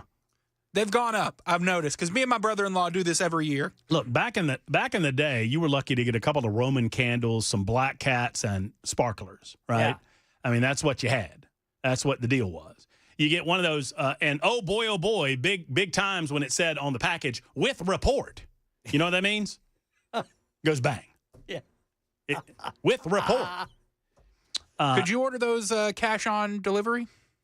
Yeah, I mean, COD, cash on delivery. And if you can't pay, I think I screwed up the pay. payoff, though. I think I said charge on delivery. It's cash on delivery. Dadgummit. But yeah, you probably could. Is that the first dadgummit since you've been back? Black market. Yeah, we'll get some more of those at 5:05 today when Tim Burchett comes on. But yeah, I tune in to the festivities and I was pleasantly. I'm not a fireworks guy. Hot take. I don't care for them. I've seen them. There's nothing that I believe you can do with fireworks that I've not seen, and I don't begrudge people that enjoy them. I don't make a matter of taste a matter of fact on this show. So, whatever floats your boat, more power to you.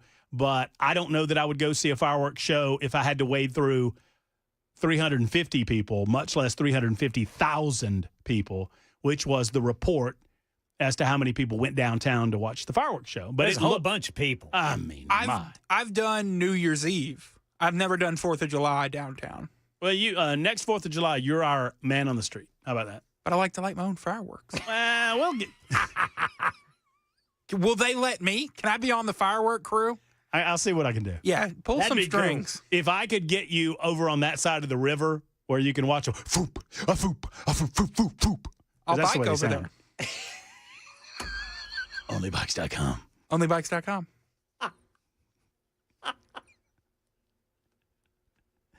No, don't say that joke. Don't say that. And you better look out, Brother Murphy. You only been back. You hadn't even been back a whole day yet. And I've already been laid.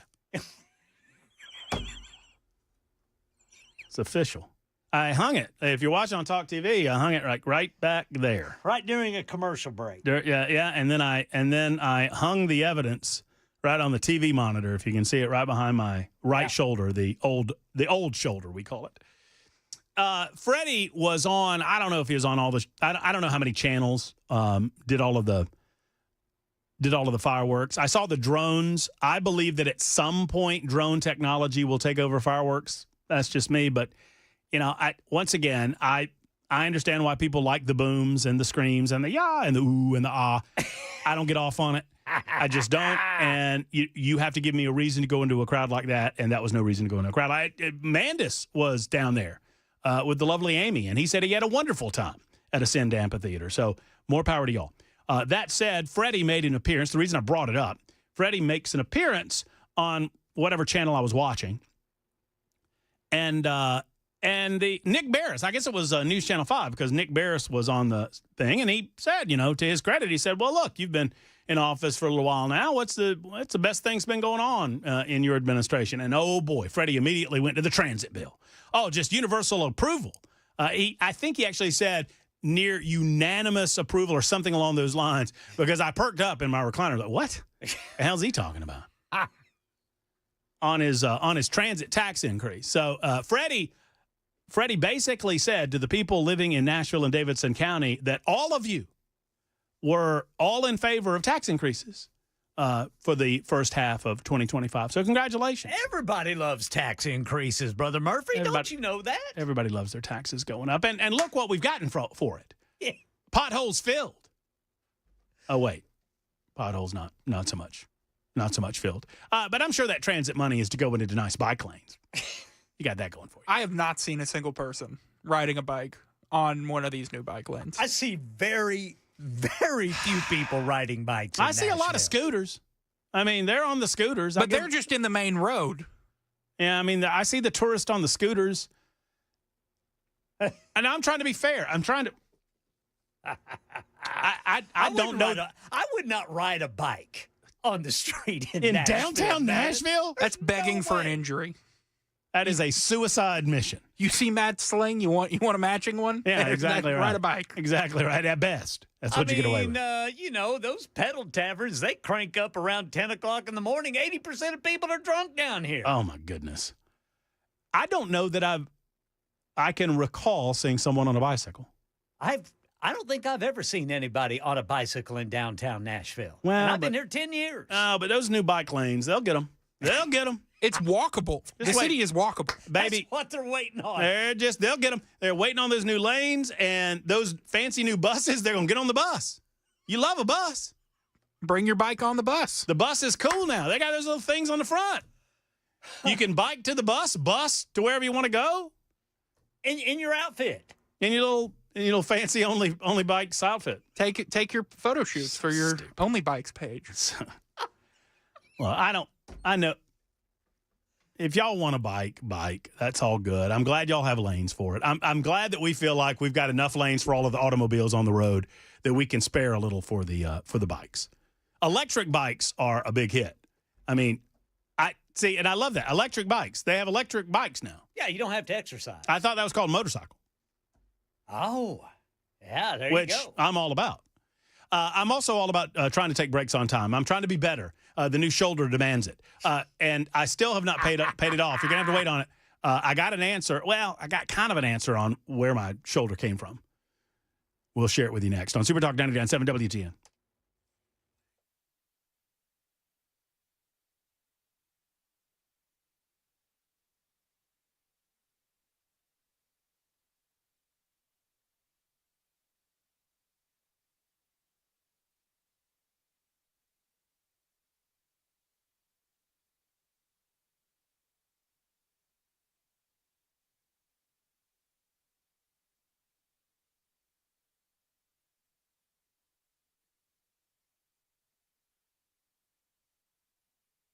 Hello, friends. It's Matt Murphy talking about USS. That stands for United Structural Systems. Since 1994, USS has been keeping homes stable and dry. USS is the go-to company in Middle Tennessee, and with good reason, because the customer satisfaction rate is near 100%.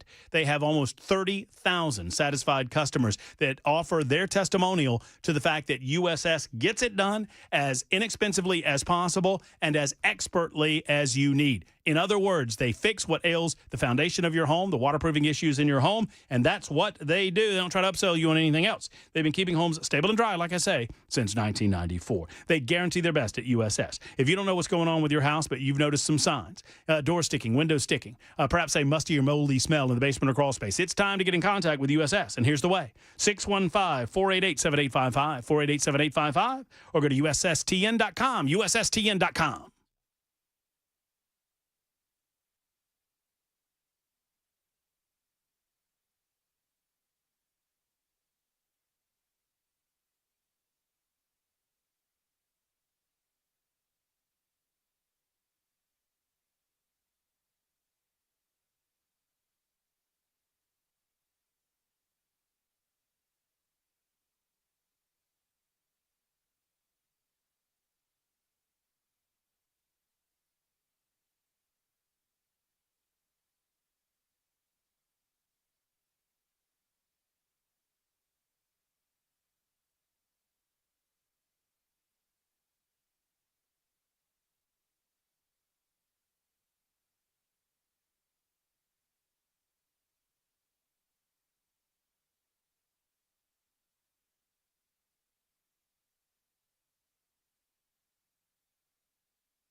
Hey, folks, it's Matt Murphy, and the Glock store, I talk about them all the time as the #1 place to go to buy really any firearm of your choosing, a handgun or a long gun. But Glocks, I mean, there's a reason why they're called the Glock store, right? They carry all the Glocks in stock, all the Glocks available to you, both factory and customized. They have what are called the PBGs. You know what that stands for? Plain black Glocks at the lowest price possible, the lowest price you're going to find. But they also have factory Glocks that are colored Glock, competition ready, race Glocks, discontinued collectibles, beautiful customized Glocks. I mean, you walk through the showroom and you'll see them. I mean, in all various shapes and sizes and colors and brands. The most popular Glock probably on the showroom floor is the incredible Trump Glock. They have the best accessories going as well, including red dot and green dot optics. You can get those, upgraded triggers, extended controls, and the lowest prices on Glock magazines in the United States of America. If it's for a Glock, if it's on a Glock, if it is a Glock, it's in stock with all of the options. And if you've never been to the Glock store, you just have to go to see the shooting rooms that they have available for you as well. So go to GlockStore.com or Shoot270.com, or better yet, they're minutes away from the airport, worth the drive from anywhere on Airlane Drive. It's the incomparable Glock store.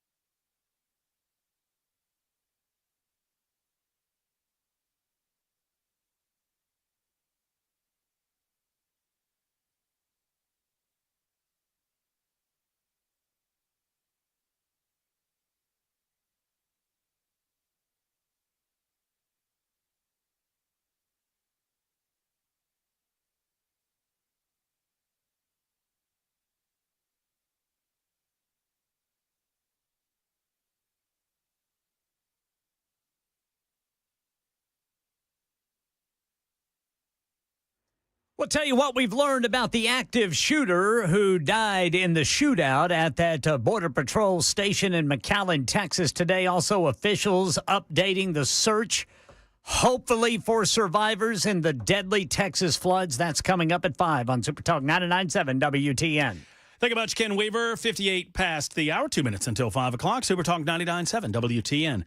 It is Matt Murphy and the Matt Murphy Radio Show on a variety of different platforms. You can find me, by the way, I love you guys, and if you want to go see some insane tweets or X posts, go over to the X machine and just review what I did during my off time, because they were really, really insane at the beginning because I was out of my mind on Oxy. And then there was a little dip where I was not on Oxy, but I was just in a little bit of pain. And then pain turned into grumpy. And Grumpy Murphy, I feel like I'm at my best, especially on the X machine, which is a cesspool of awfulness. It's a sewer. It is an absolute sewer, and I'm one of the biggest rats on the block. So go to @MattMurphy Show, follow me @MattMurphy Show, and check that out. By the way, I'm checking out the numbers on the YouTube chat. Yes, sir. And we're at 56. There we go. I don't think we're getting to 100 there. You're not going to see my scar at this pace. Halfway home. Got to get to 100 to see the scar. We are on pace to see it at the very end of the show. Oh, well, we'll see. Because we're almost halfway done right here. Maybe you ought to take your shirt right off to show the scar. Oh, I'll take it off. That'll get some likes. I'm not afraid of that. Just take it right off. I'll take it right off, and then we'll take a still shot of that and put it right up on onlybikes.com. Only if you're riding a bike, Murphy. Oh, that's true. There's it's rules. only bikes. There's rules. And then we can put Nashville skyline behind it. Maybe a bike made for two. Freddie can ride with me. Don't dampen my vision. No, it's your Jackson. It's your dream, brother. It is your dream. We'll get back on topic with Congressman Tim Burchett coming up in just a moment. We will start by asking him about the Texas floods and the politicalization of the aftermath of this, and then we'll get on to Epstein and the supposed announcement, the leak by Axios that the DOJ and the FBI, that they have nothing more forthcoming regarding Jeffrey Epstein whatsoever. We shall discuss, because I think they're playing us for Boo Boo the Fool here. That's coming up next.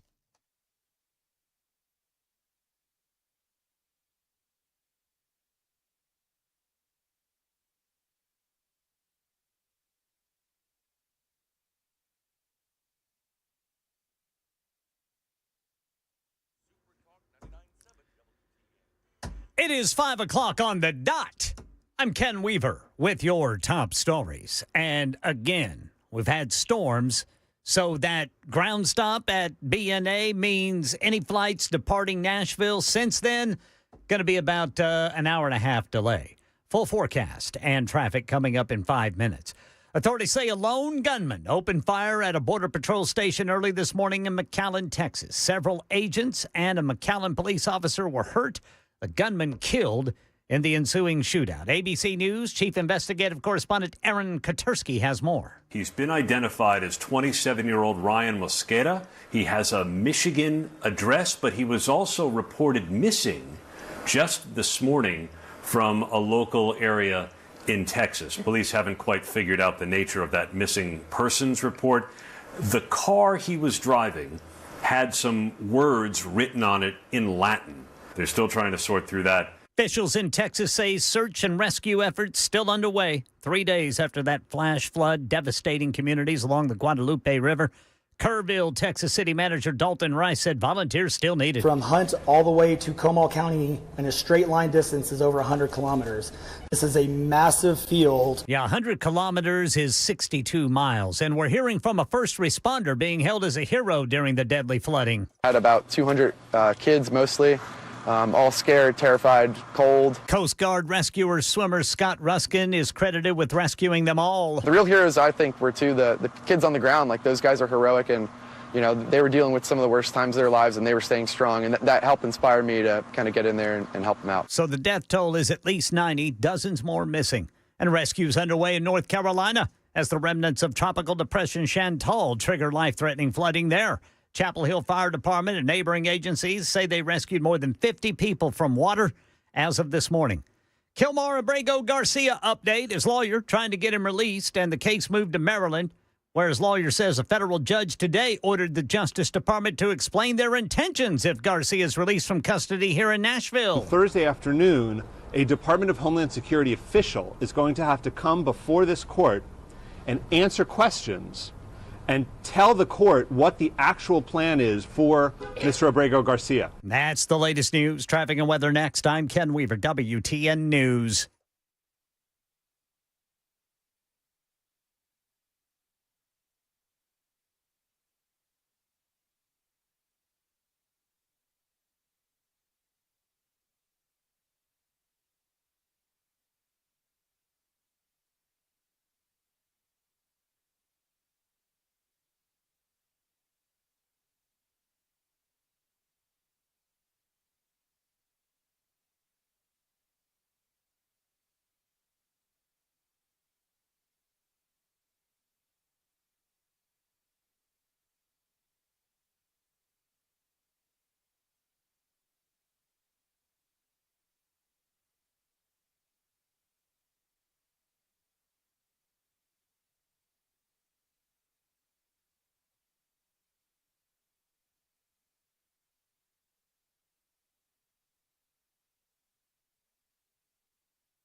All right, eastbound East Loop downtown is a parking lot. A lot of that has to do with a crash on the off-ramp to go eastbound on 40. Then in Lebanon, we've got a crash blocking the left 3 lanes, 40 westbound right there at 109. Back here in Nashville on the South Loop downtown, the off-ramp left lane is blocked 65 northbound to go eastbound on 40. And in Franklin, Highway Patrol reporting a crash 65 southbound near I-840. In Murfreesboro, Highway Patrol says there's a crash 24 eastbound near Joby Jackson Parkway. Traffic every 10 minutes every morning on Supertalk 99.7 WTN.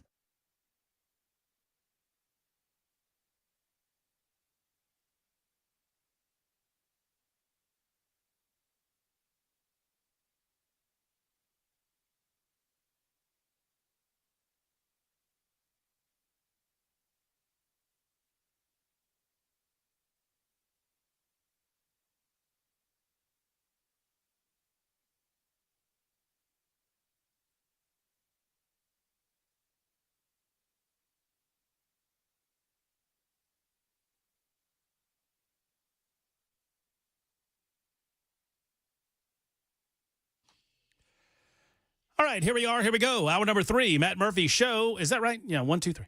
Hour number 3, Matt Murphy Show. Supertalk 99.7 WTN. Just past halftime. Happy to have you with us. Thank you for being a part of the show. For those of you just getting off work, hello, I'm back. You missed me? You missed me? Did you? You missed me?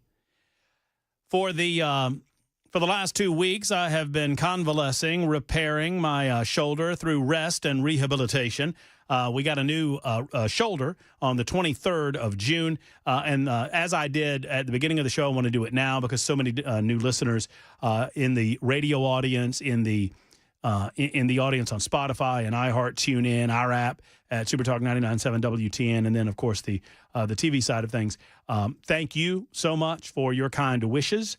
Thank you to Chris Hand for filling in for most of the days that I was out. I think Chad Benson was in for at least one of the days that I was out. And thanks to Brian Wilson for allowing Chris to do that by sliding in to the Chris Hand show during the midday. And thanks to all of you once again. I do appreciate your warm wishes. We're back after it. After those 2 weeks. And for those that want to know more about the shoulder, that's coming up in an hour. Any and all of your questions will be answered at about 6:05 this afternoon. Right now, we turn our attention back to the world of politics with our good friend, Congressman Tim Burchett, who joins us on the hotline where we interview people. That is what we call the hotline where we interview people. Hello, Congressman. How are you? Well, I'm good, brother. Everybody, I'd been putting out on the internet that it was a coup, and you'd been thrown out of. You were in exile in Tahiti, but I guess that didn't pan out very well. Let me tell you something. On OxyContin, I felt like I was. I felt like I was on a different planet, my friend. I highly encourage 1 or 2 days of that if you're post surgery, but you better get off it quick because I can understand how people get addicted to that stuff. Oh man, yeah, it's definitely. Yeah. Let's start in Texas. I mean, obviously, the tragedy there is just unimaginable. We understand what floodwaters can do in the state of Tennessee. We saw it in East Tennessee last year with Hurricane Helene, as well as Western North Carolina. It is so sad, but it is becoming all too commonplace, Tim, that you see jerks online and elsewhere trying to politicize things. What is your response? I asked this of your colleague, Congressman John Rose, earlier today. What is your response to those who are trying to politicize this, claiming that Donald Trump and the Republican Party, by extension, somehow have some responsibility for the tragedy out in Texas because of some of the cuts that we're seeing on the federal level? Well, where were they when Hurricane Helene hit? You know, I go back during that was Biden's deal, and Trump took over right afterwards and had to clean up that mess. And we're still cleaning it up there. There was an article in a little blurb in the Wall Street Journal. I believe it came out this morning, and it really went through everything about that whole horrible situation. And the Wall Street Journal, honestly, is no friend of Trump's. Obviously, they've kind of been cutting him a lot lately. If I could, I'd like to maybe just read just a little bit of that. It says the National Weather Service issued a flood watch for potential flash flooding in parts of central Texas as early as Thursday afternoon at about 1 a.m. local time on Friday after a storm system stalled over the area and dumped far more rain than had been forecast. A warning that flash floods were imminent was issued. By 4 a.m., a flash flood emergency was issued to the area around Camp Mystic. And they didn't get the little girls out. It it's just a tragedy. I guess everybody wants to blame somebody, but Trump's not the issue. It's just nature, and it's I talked to some of my. I've been in contact with Chip Roy and some others, but they said, I think about 20 years ago they had a similar situation where some little girls lost their lives. So it's just it's a very dry area. If you don't understand about rain, go listen to your gutters after a little sprinkle, and you'll see it intensifies the amount. Mm-hmm. Amazing how much water falls and where it goes. It's got to go somewhere, and the ground's so hard and dry, it's not going to go in the ground. Then it just intensifies. I mean, that's biblical kind of floods almost. It's in the amount of just a few. I think that's 22 minutes. You had areas raising 15 or 20 feet, and it just and there's just the rush of that water. There is nothing you can do, and shame on them blaming it on Trump. That's just the horrendous nature of politics, and I'm afraid the far left is falling victim to that every day. That's all the straws they got to grasp. No, it is. I mean, it seems like whatever the matter might be, as opposed to sitting down and debating, whatever there is to debate, they just want to go right to the personal ad hominem attacks and orange man evil, and as if that settles the matter, which is where they went after the passage of the big, beautiful bill, which is where I want to turn our attention to next. You're one of the most conservative guys in Congress that I know, Tim. And I know a few of them. I mean, my good friend out of the 6th District out of Alabama, Gary Palmer, is incredibly conservative. I mean, but all of you got together, absent Massey and the fellow from Pennsylvania, and you voted for this. I know that you did not vote for it without consternation and conversation amongst your colleagues about what we could have done more to save more in terms of massive government spending. Yet the good, it seemed to me, and I don't want to put words in your mouth, but it seemed that the good simply outweighed the bad. Is that fair? That is very fair. I was coming out of a restaurant today, and just numerous people were so complimentary. And this one lady said, "Can I come over and talk to her grandmother?" And she didn't want me, or to her mother. She didn't want to talk to me or her mother. She was trying to blister me in front of her friends and asked me how I could vote for that much more debt. I said, "Ma'am, you're talking about $3 trillion over 10 years. I said, where were you the last 4 years when we ran up $12 trillion, $1 trillion every 100 days?" And that's we inherited a incredible economic disaster from the Biden administration, and then all those poor people were kicking off Medicaid and Medicare. Nothing could be more false. That is a lie put out by the left. And I said, "Ma'am, where do you get your news?" I said, "Would you get your news?" She said, "Where would you suggest I get my news?" I said, "Nowhere." I said, "Read it and figure it out, that beautiful brain God gave you." I said, "Where do you get your news?" And she said, MSNBC. Oh, dear. And I thought to myself, I didn't even know they were still around. But the truth was that she was, and then she started talking about the poor people kicked off. And I said, "Ma'am, all we're talking about is people that are, don't you think people that should work, that can work, should work?" And I said, "We're not talking about a single mom with 2 kids. We're not doing that." I said, "It's just a waste, abuse, and fraud." And I just don't think I think they're so naive about food stamps and other things. And food stamps playing for soft drinks, that's wrong. That is completely wrong. I think they took out the power drinks out of it, but they still couldn't get all the soft drinks. But that's just wrong, and they give it a name, SNAP, so it's not food stamps anymore. I don't have any disrespect or dislike for somebody who's in that situation.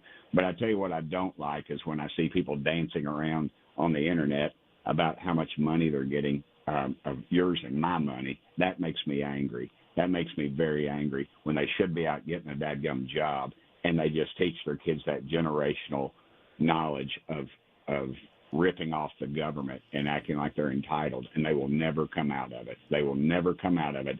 And this ambushed the Democrats and the left, because obviously the base, the people that want something for nothing, are going to vote for them, and dadgummit, this stops it. And not all of them, but not all the Democrats are that way. But I'm just saying, by and large, there's a reason people in the inner city and the projects vote Democrat. So I want to read you from the X machine to you and read your response that was made and set up this discussion point, because you wrote on July 3rd, And I know that tongue-in-cheek, you said this is in the aftermath of watching Minority Leader Hakeem Jeffries speak for the better part of, 24 hours or however long he talked. I don't know how long it was. Yeah. But you said, I wasn't really sure how to vote, but after watching Hakeem for 30 seconds, I'm firmly a yes. And thank you for being a yes.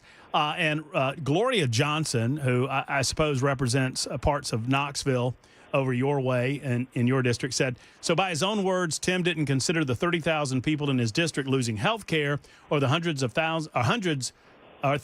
thousands of additional kids in his district who will go to bed hungry. He was just mad they let the black man talk. And because I saw that, I just didn't respond. She's going to the lowest common denominator, nobody, who cares? That is the stupidest, and that just shows you where they go, where the far left is.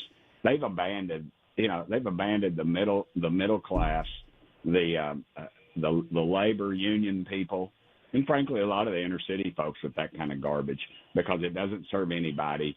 She's hanging on by a thread. She knows it. They know it.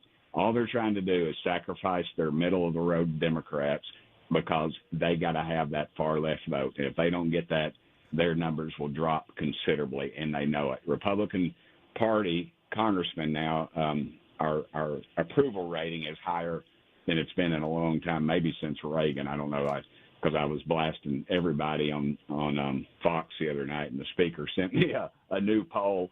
And he's just kidding. He said, come on, don't be so hard on us. And I was like, well, we share some of the blame in all this by letting this stuff go down this path. But the truth is that she's just a far left, and she's. Well, that's the only way she gets attention. But here, I don't want to give her too much. But here's what I did on social media, and I want to formally ask you on the show. I invite Gloria Johnson and Tim Burchett on my radio show at a time of their choosing, at any point where we can get you together to have a discussion/debate on this issue. Would you be willing to do that? Well, sure. Okay. There's no discussion, though, with these folks. Look, they're just going to try to ambush me, and they're just the far left. There is no – show me the numbers that say that I don't know how many, 30,000 of my constituents are going to be off of no, it's just nonsense. They're just spewing out nonsense. Total nonsense. They pull out these numbers, and nobody contradicts them. You see it. It's just there's your talking points right there. MSNBC, CNN, CBS, ABC. They all follow that same line. But it goes back to they just don't like Trump. They don't like the fact that they no longer have control of people and the government, and they don't like the fact that nobody and they better understand that their ratings are dropping so fast that they're never going to get anything, and it's just they'll never get it back because this internet, the young people, they're fed up with it. You saw Charlie Kirk at the University of Tennessee campus, and more kids turned out for him than he'd ever had. And UT is kind of a hotbed of liberals if you look at the people that run the place. Mm-hmm. So it's just we got a lot of work to do. Were you and I've been gone for 2 weeks repairing the shoulder, but I know I'm going back on old territory, but I want to hit a couple of hot points. Right. The Iranian deal, the bombing, obviously, call it thread and a needle, call it what you will, but there were a lot of people concerned that we were inching, and I was one of them, concerned that we were inching toward a foreign entanglement that should not involve the United States of America. Yep. Donald Trump, master stroke, in my opinion. Yours? 100%. And he was concerned. I spent 2 hours with him and J.D. Vance on Thursday in the Roosevelt Room and then in the Oval Office. And that was a lot of the conversation, just what went on in that. And Trump and J.D. don't want to get in it. They don't need another world war. They knew what they had to do. They knew that Iran did. There was a lot of negotiations that went on behind the scenes too, but the ability for them to thread that needle, as you said, and literally they drop a 2,000-pound bomb down a hole the size of half of a refrigerator door from 2,000 feet. It's like it was that old Star Wars line, right? It's like shooting womp rats back home.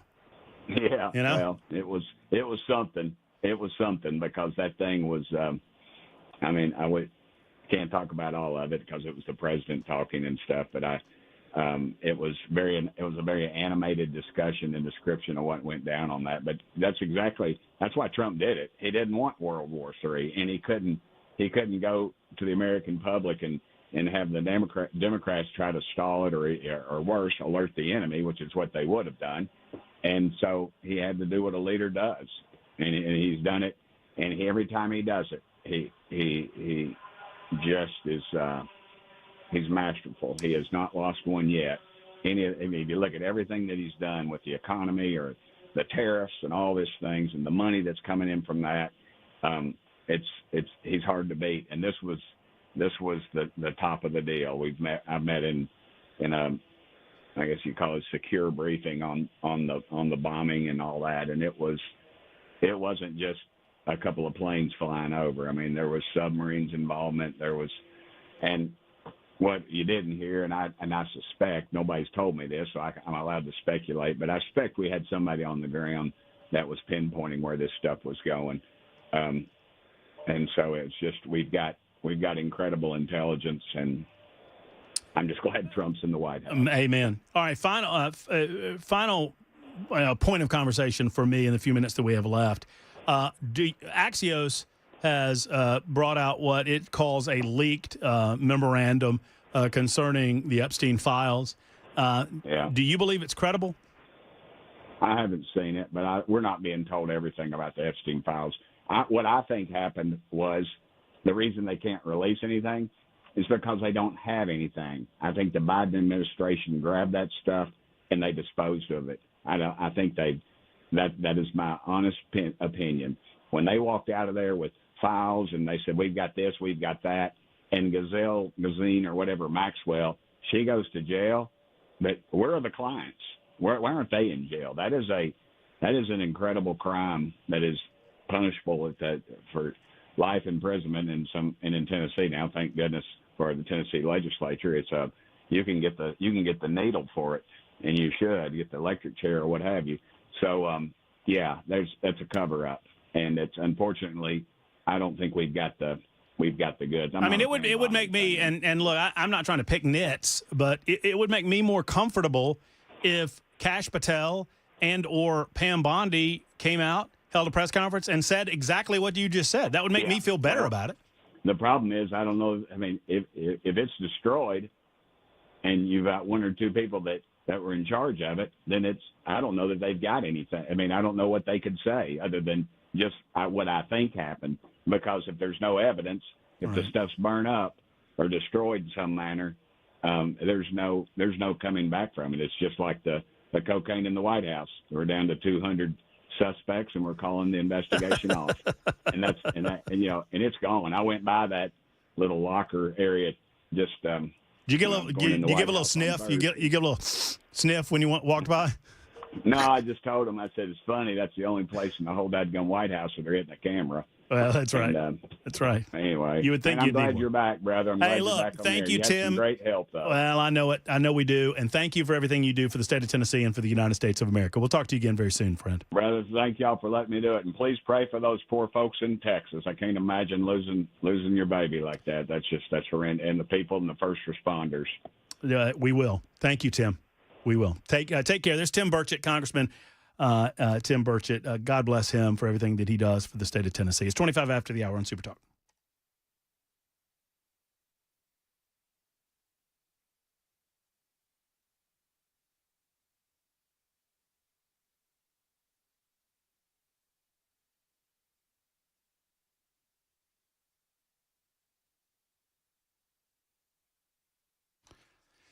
You know, there are many organizations that I talk to you about on a daily basis, and I'm proud of every single one of them, but I'm as proud as can be of Men of Valor and everything that they do for the state of Tennessee. It truly is it becomes like a win-win-win-win-win-win-win-win, right?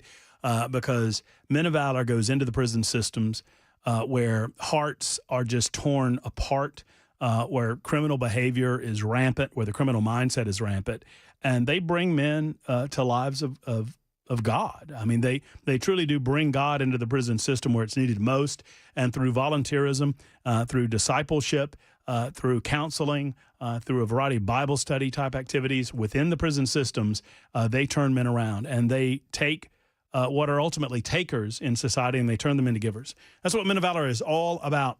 And they lower the recidivism rate. We pay less as a result because we don't have to pay to incarcerate individuals that repeat offend time and time again. It's all about that. It's all about dollars and cents, but even more so, it's about lives. It's about souls. It's about the next life, not necessarily this one. Go to movministry.com to find out more. That's movministry.com, and give as you can to Men of Valor.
Hello, friends. Matt Murphy for Grace Point Healthcare. Grace Point Healthcare is affordable, convenient, and comprehensive medicine at your fingertips. They are a direct pay primary care physician's office. What does that mean? It means that you pay Grace Point Healthcare, then you can file for reimbursement with your insurance company. But the reason this is an improvement, one, you don't have long wait times. You don't have to wait a week or 2 weeks to go to the doctor. When you're sick, they'll see you when you're sick, often same day or next day service. Secondarily, you don't want the insurance company getting in the way of the diagnosis of your physician at Grace Point or the remedy for the situation that you find yourself in, whether it's short-term or long-term. They treat the whole body with a comprehensive medical approach, getting to the root of the problem, not just treating the symptoms of the problem. I truly approve of this way of doing things. It is more cost-efficient. Ask about their basic Smart Care plan, which starts at just $69 a month. They're also a military veteran-owned practice, which I absolutely love, and they're located centrally in Franklin, Tennessee. They're just available to anywhere within the sound of our voice.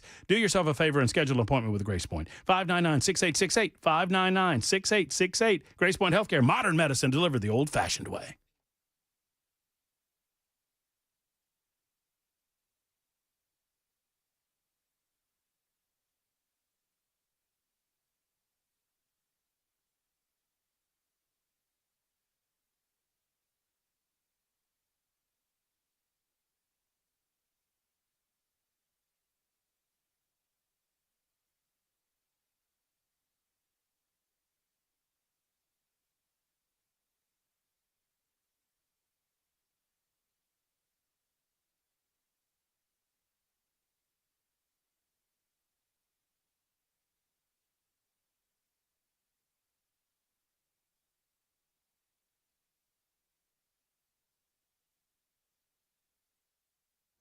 .5:30 on the dot. I'm Ken Weaver with your top stories. I see we still have at least 1,000 customers without power.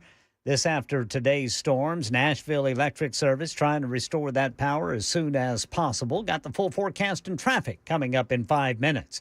A U.S. judge is blocking part of the One Big Beautiful Bill. It bans Medicaid funding to Planned Parenthood health centers. Federal funding of abortion is already against the law, but the newly signed megabill effectively singles out Planned Parenthood, barring it from receiving any funding under Medicaid. The group says it serves more than 1 million people on the program, comprising roughly half of Planned Parenthood's patient population. Its lawsuit says without Medicaid funding, several of its clinics may have to close.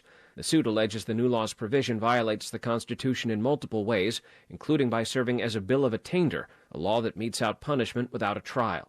An active shooter is dead after allegedly opening fire on a U.S. Customs and Border Protection office in McAllen, Texas this morning. Here's Alex Stone. It was around 6 o'clock in the morning when McAllen police say 27-year-old Ryan Mosqueda from Michigan opened fire on the front of a federal building housing U.S. Customs and Border Protection. A motive is not clear. The police chief saying they're trying to understand messages written on Mosqueda's car. There's some message we don't understand on the vehicle. May be some Latin words on it. Mosqueda was shot and killed by Border Patrol agents. He never got into the building. A McAllen police officer was shot in the leg during the shootout. Alex Stone, EBC News. Yeah, according to news reports, the Latin words on the shooter's car, Cordis Die, were spray painted on the vehicle. And this phrase translates from Latin to Heart Day. However, the same phrase also refers to a fictional populist revolutionary movement in the Call of Duty Black Ops 2 video game, according to fan websites. And the death toll from Friday's flash flood in Central Texas is now over 100. 104 to be precise, and still dozens missing. That's the latest news. Traffic and weather next. I'm Ken Weaver, WTN News.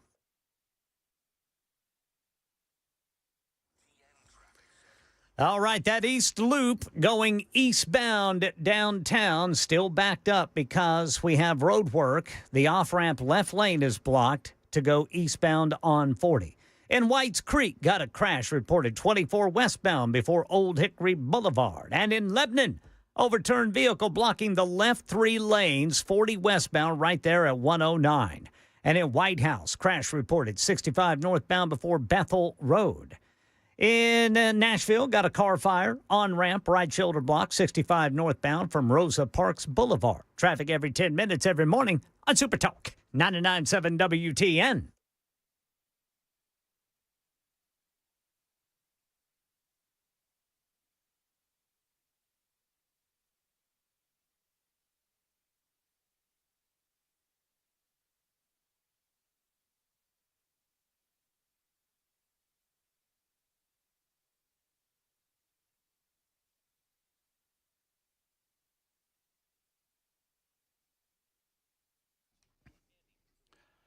Hello, folks. It's Matt Murphy for my friends at U.S. Pest. Have you noticed how much rain we've had this summer, this season, this year? I mean, it's a lot of rain going on, friends. And with all of that rain comes bugs. Bugs. The propagation of bugs in the exterior of your home I'm telling you, they're out there. And you know they're out there unless you're already getting protected by U.S. Pest. U.S. Pest offers you that comprehensive protection both inside and outside of your home. So as your pets go out of doors, as you go out of doors to enjoy the summertime, you don't have to worry about fleas and ticks and the other nonsense that you bring inside with you when you have protection from U.S. Pest. It's 100% money back. Guaranteed. Full-service pest control, termite protection, crawl space service available for you at U.S. Pest. I love to say this about U.S. Pest because if you see any of the billboards in and around town, you'll see the great American flag flying on those billboards. And you know 2 things. 1, they love the United States of America. And 2, they hate bugs at U.S. Pest. 590-1260, 590-1260 or online at uspest.com.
if you're a business owner, unless your business is computers, then you're probably not that great at computers. You need to spend time on your business, not on IT, not on managing your cybersecurity. Leave that to Alpha and Omega Computer Consultants. They've been doing this since 1998, and they've kept up with the times over 27 years. Did you know, for example, 70% of cyber attacks target small to medium-sized businesses? Now, you don't hear about these cyber attacks because, well, the businesses are small to medium-sized. But if you're a business owner and you've been attacked, boy, do you know it. Avoid this by calling Michael at Alpha and Omega Computer Consultants. You know, they're local, and I love this. They're right here in Middle Tennessee. So when you call, you're going to get an agent 24/7. You're going to get a live human being.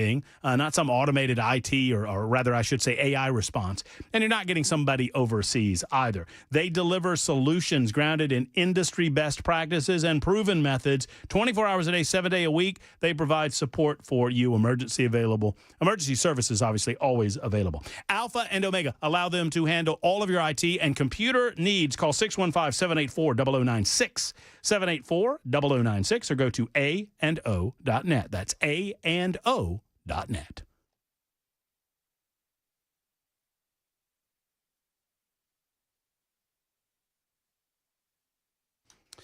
I'm just getting warmed up. Supertalk 99.7 WTN, Matt Murphy and you, Ken Weaver in the newsroom. He gathers headlines all the time. Occasionally, he delivers a nincompoop. We're about to do that in a moment. Jackson is behind the glass, making sure that everything that comes out of our speakers sounds as good as humanly possible. My name is Matt Murphy, and easy for me to say I'm back after a couple of weeks off due to my surgery and my brand new left shoulder. So let me pay this off in advance of we'll play a game of getting to know your left shoulder in the 6 o'clock hour. But so you know, I know Hand was asking about or picking on me about my shoulder. Yeah, he was calling it the CCP. The CCP, Chinese shoulder, right? Yes, sir. Temu shoulder. Yes, sir. So I have my first appointment this morning after surgery with my surgeon, and then following that up with my first physical therapy, which is just basically letting your shoulder dangle and swing, and it's just real basic movement. And but before this, you know, I'm talking to the surgeon, and we're talking about do's and don'ts, and can I drive, and can I do this, and whatever. And I said, well, hey, let me ask you a question. I said, you know, the gang over at the radio station, because they know I'm on the radio, and the gang over at the radio station, they're Dr. Hageman, they're giving me the business about my shoulder. You know, they're calling it my Temu shoulder. He thought that was very funny. Giving you the business. They are. They're giving me the business, saying that I got a Chinese shoulder in here. And I said, so I need, just for my own curiosity, I'm not grilling you down here, but just what are we talking about with this shoulder? And so he looks it up and he shows me, so like, look, here's the titanium, and that's what goes down into your bone of your arm, and that's titanium, and that's how it's anchored, and this is the ball, and here's the socket and the plastics, and I mean, just talking and talking and talking. And I'm like, well, Doc, you're not. I'm just. Where's it from? Where's it from? And he said, well, let's talk about physical therapy, man. And let's change the subject, brother man. So I never really got an answer. Yeah. It's a Chinese shoulder. So all I'm saying is Dr. Hageman was born in the United States of America. Dr. Marinu, right here in the good old USA. I got no idea where these parts are from. I support them, and I support the new shoulder. But all I can tell you is if you're around me and you want to keep secrets from the Chinese, best not talk into my left shoulder. When does ByteDance have to divest from your shoulder? They got 90 more days. Oh, my God. I never thought about that. You got the TikTok shoulder. I got the TikTok shoulder. Oh, my Lord. Donald Trump has to keep offering these extensions. Otherwise, my shoulder is going to go out of service. You better keep saying nice things about me, Murphy. You love the talk now, Matt? What's the story? So that's the best I got. I suppose Temu shoulder in effect, so don't tell secrets around my shoulder. You know what we're going to tell? We're going to talk about some nincompoops right now. Yes, sir. In the news. Yes. Y'all know how we do. Jackson has selected his own little story. Our own Ken Weaver, he has a story back there in the news closet. I have one of my own. We'll offer these stories, make comment on said same, and then allow you to vote on your nincompoop of the day on the super text line, 615-737-9986. Now, I instituted a new policy prior to leaving for my surgical vacation that the winner of the last nincompoops went first, has the honor of going first, and then the other two can fight it out because we've never figured out how to do this. We have yet to figure out how the order of things. So I feel like it's best if like the winner of the previous nincompoop goes first, and then the other two can figure it out. Yeah. Y'all agree with that? Sure. I'm down. Thanks, Jackson. I appreciate you. Thanks for being here. Thanks for participating in the show. I'm here. You're still thinking about that only bikes. I'm working on my proposal. It's a great idea. Can you get this in the hands of the right people? So, yeah. Oh no, I can get it in the hands of. I can get it in the hands of people. Oh no! What? My computer now. What is going on? Is your nincompoops gone? No, it just said safety warning. You recently browsed a compromised website. What? Onlybikes.com. I tell you what. I tell you what. You should click on whatever link they're offering, Brother Murphy. What? I just scan in progress. I should probably not. Well, my nincompoop's in there. Let me just close out on this. Yeah, just close out. I'm gonna close that out. It's one of those phishing scams. And I just don't want any part of it, Ken. No, sir. I don't want any trouble around here. I'm going to get back to it, though, because it's a pretty good nincompoops. Let's see. All right. Let's see if I can just get back to the original page. Okay, yeah, it's Daily Mail. I don't know why Daily Mail's been compromised, but so I'll go first because by my records, last time we were on, I won. I think. I think that's right. I haven't won in 2 weeks. Oh, so I'm definitely not going first. Well, you know what? Even Joe DiMaggio had a dry spell. Did he? Even every so often, Pete Rose went over. Yeah. I mean, you're one of the greatest, so you're bound for a rebound. I don't like gender reveal parties. I don't care for them, and I think they've gotten ridiculous. Gender reveals, you know what I'm saying? Oh, let's do pink and blue, and if it's a boy, it's going to be blue, and if it's a girl, oh, whatever. Just, I'm same way with fireworks. I just don't care for them. Well, here's a good reason why not to like them. Hey, Jackson, do me a favor. Get out your pounds to dollars calculator because I'm going to need some help here. This happened across the pond.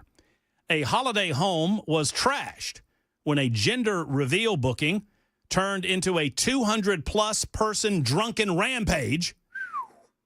Police in riot vans and riot gear were called to a 10-bedroom, 635,000-pound home. $864,491 U.S. dollars. Well done, Jackson.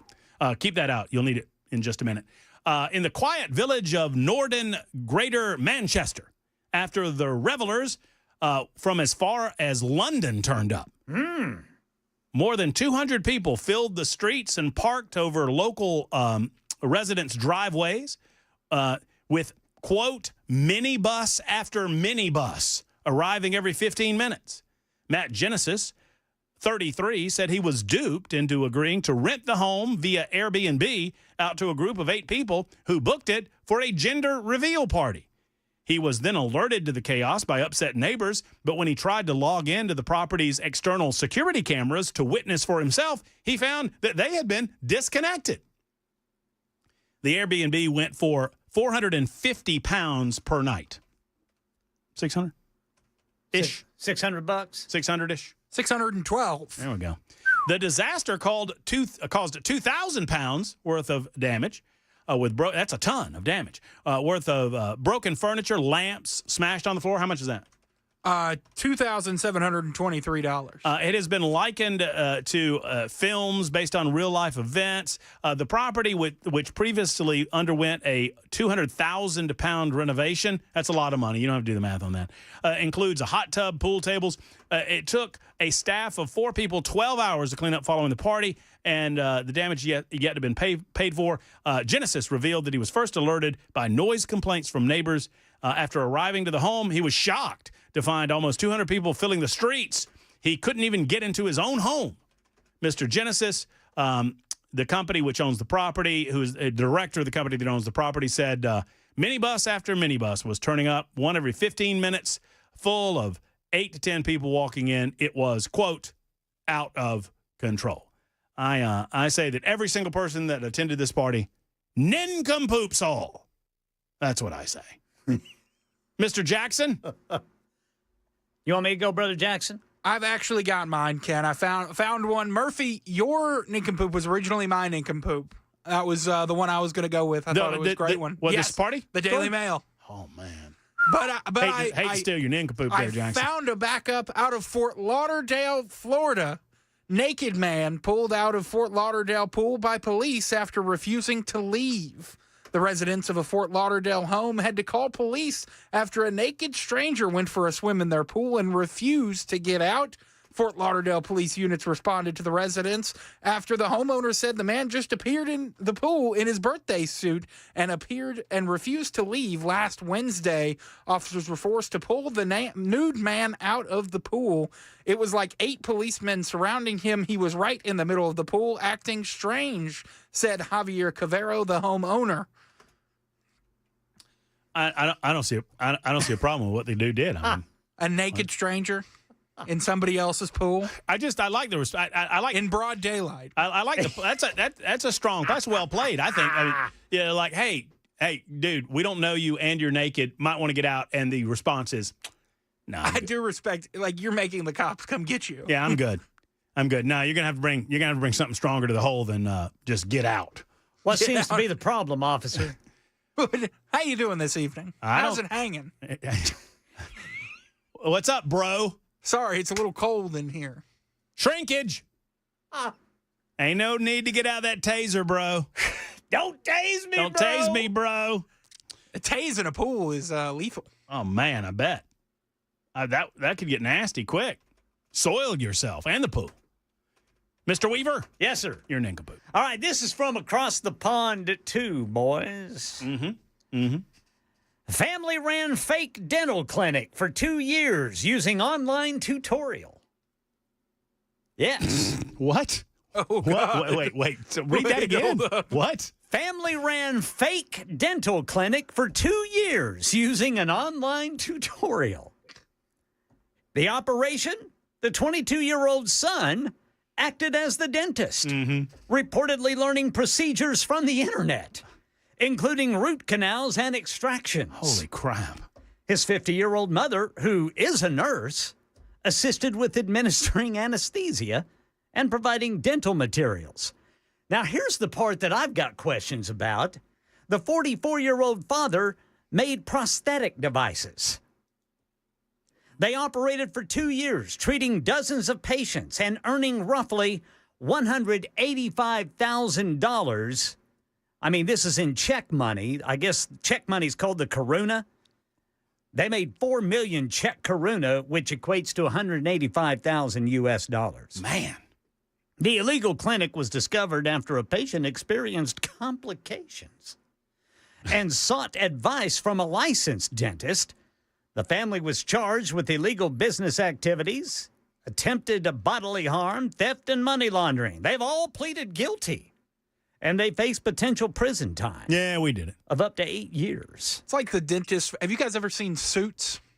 Never seen Suits. Never seen Suits. It's like the dentist version of Suits. Yeah. Yeah. Well, who are the nincompoops here, though? Or is it the family? Or the people who sought their services? I'm going to need to see. You know what, Ken? If I go to the dentist, you know what I expect to see on the wall? I got to see it on the wall, A man. certificate of dentistry. Yeah, I need to see the DDS on the wall, please. Well, they had one. It was just written in crayon. It's like from Benchwarmers, I am 12. But here's my question.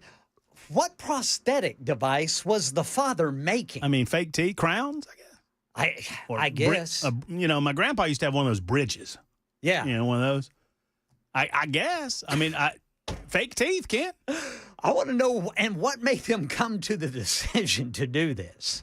Man, guys, you got to go to this dentist of mine. He is cheap. He's young, but he's cheap. Son, look up how to pull teeth there on the internet. Son, search up a root canal. You know, I am a big. I mean, one of the reasons I'm such a big fan of YouTube is that YouTube has. There is a tutorial about how to do everything. Oh, yes. On YouTube. Yes, sir. Everything. I mean, as a testimony to that, They went 2 years. How many clients you think they had? I don't know, but enough to make them $185,000 US over 2 years, which I figure a dentist, an actual dentist, probably makes more than that. Well, but, here's the thing. This is in England? Yeah, no, the Czech Republic. Oh, the Czech Republic. Yeah, Havlicek's Ford. That's right. Which is somewhere in because the English, Czech Republic. the English are not. I mean, if it were in England, I mean, I don't know about the Czech Republic. I don't want to cast aspersions. No. But if English, they aren't really known for good tooth discipline. Yeah. And they got janky teeth over there in England. But I don't know about the Czech Republic. And I mean, I've got a young dentist, but she's definitely older than 22. Yeah, you'd want that. I've always been told my good friend Jay St. Clair told me this. Go for a young doctor, old lawyer. Young doctor, old lawyer. Yes, because the law doesn't change. But when we say young doctor, we're not talking about 21 without a certificate. They may not have wrinkles or anything like that, but they're not wet behind the ears. What do you want? Do you want teeth pulled? Is pulled. Get out. I found, within 3 seconds of searching on YouTube, I found a root canal procedure step-by-step guide. You did not. Yes, I did. Oh, we're going to try that later with you. Okay. Oh, no. That's how we play Nick Kaboom Said the News. Give me the theme song there. There's 52 after the hour. You can vote for Jackson. You can vote for Ken Weaver. You can vote for Matt Murphy. Vote early, vote often. 615-737-9986. Back to the news. Moments from now, we will dive deep into what we've learned. Do you believe the Axios story? I don't know whether to believe it or not. We'll tell you all about it next on Supertalk.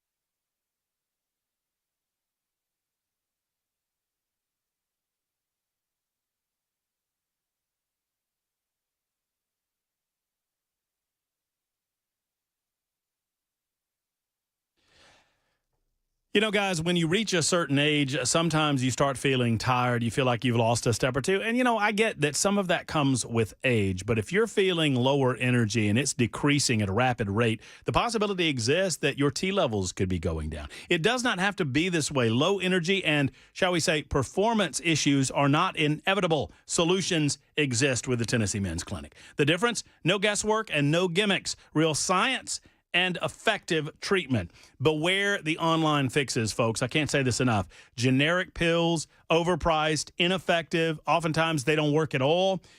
You get personalized treatment plans at the Tennessee Men's Clinic. You talk to a urologist, and their providers tailor a solution specifically to your body, to your needs, and to your goals. Their comprehensive service run the gambit. ED treatment, of course. Other options many men don't even know exists. Consultation includes blood work with results before you leave the clinic. They have 2 locations to serve you in Cool Springs and the original Midtown location. 615-208-9090, 208-9090, or go to TennesseeMen'sClinic.com.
Well, a federal judge has blocked part of the big, beautiful bill that bans Medicaid funding to Planned Parenthood health centers. This story and more coming up at 6 on Supertalk 99.7 WTN. Well, imagine that. Imagine a federal judge blocking something initiated by the Trump administration. And where in the world could they have filed that lawsuit? I can't imagine, but I bet we're going to find out at 6 o'clock. And you know what else I bet? I bet it doesn't, that injunction, I bet it doesn't apply nationwide. Thank you, United States Supreme Court, for clarifying that these district judges in localized areas, cherry-picked by Democrats to go their way, they can't make these applications nationwide while they decide the merits of the case. Thank goodness. I'm certain that Ken Weaver will fill us in on the details coming up in just moments on Supertalk 99.7 WTN. I don't want to say that this was a sympathy win, because most certainly the story was worthy. I think, frankly, it was the best story of the three today. You can think that. But congratulations are in order to Ken Weaver. Oh, he's back. He is back, baby. Back big. Brother Ken with the win. Ken wins this one. I vote for Ken. And none of the characters were naked. Yeah, that's right. Good for you, Ken. Maybe this shows you something there. I'm trying to shed that narrative. Ken Weaver, Ken for the win. And then, hey, you want a dentist with small hands.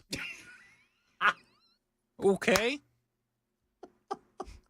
I suppose so. Well, 22-year-olds, some of them have pretty big hands. Some of them playing in the NBA. And then this. Hi, Matt. Glad you're back, sir. I've had 2 titanium hips, 1 titanium knees part replacements. Don't know if they're Chinese or not, but I always tell my hecklers I have approximately $7 worth of chemicals in my body, but I'm now close to worth about $30,000. Hope you mend quickly. You know who sent me that? That sounds like my dad. That is your dad, Ken Weaver's dad. Yeah, Mr. Weaver, thank you so much. Here comes the news on Supertalk 99.7 WTN.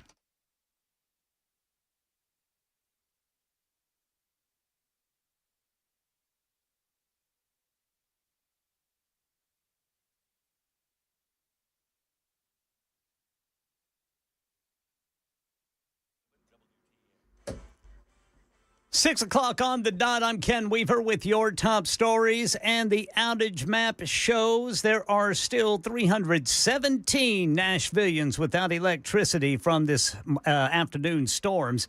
At one point, there were more than 2,000, so NES is making some progress there. Got the full forecast and traffic in 5 minutes. A U.S. judge has blocked part of the big, beautiful bill that bans Medicaid funding to Planned Parenthood health centers. Federal funding of abortion is already against the law, but the newly signed megabill effectively singles out Planned Parenthood, barring it from receiving any funding under Medicaid. The group says it serves more than 1 million people on the program, comprising roughly half of Planned Parenthood's patient population. Its lawsuit says without Medicaid funding, several of its clinics may have to close. The suit alleges the new law's provision violates the Constitution in multiple ways, including by serving as a bill of attainder, a law that metes out punishment without a trial. We're learning more about the active shooter killed at a southern border facility in McAllen, Texas. Here's Aaron Katursky. You can hear the barrage of gunfire during the shootout between Border Patrol agents and the man police have identified as 27-year-old Ryan Mosqueda. The gunfire recorded by Edgar Amaya, who was arriving at the airport next door. Police say Mosqueda from Michigan arrived just before 6 a.m. and opened fire on the U.S. Customs and Border Protection building. There were many dozens of rounds fired. A motive is unclear. The FBI is trying to understand the relevance of Latin words spray painted on Mosqueda's vehicle. Alex Stone, ABC News. Yeah, those words, Cordy Die, were spray painted on the vehicle used by the Texas shooter. This phrase translates from Latin to Heart Day. However, the same phrase also refers to a fictional populist revolutionary movement in the Call of Duty Black Ops 2 video game, according to fan websites.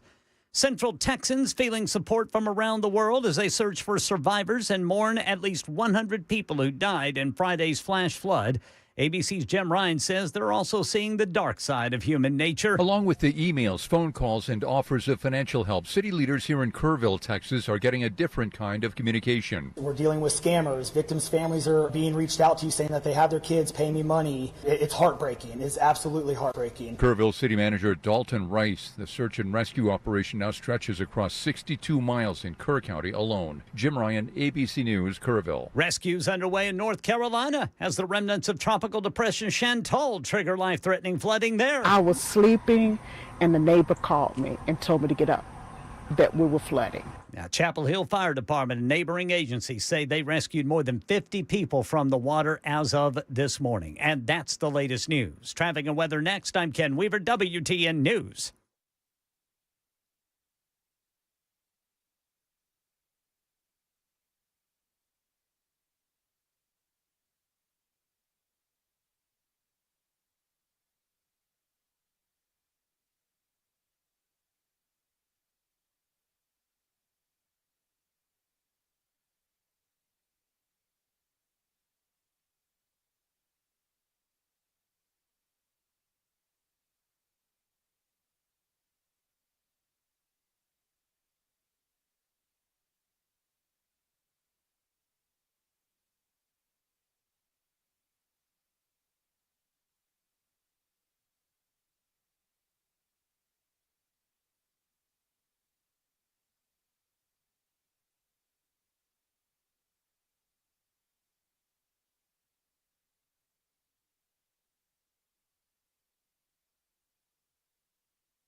All right, we got road work, and it is blocking the off-ramp left lane, 24 downtown eastbound to eastbound 40. In Lebanon, got an overturned vehicle still blocking the left 3 lanes of 40 westbound at Highway 109. And in White House, crash reported 65 northbound before Bethel Road.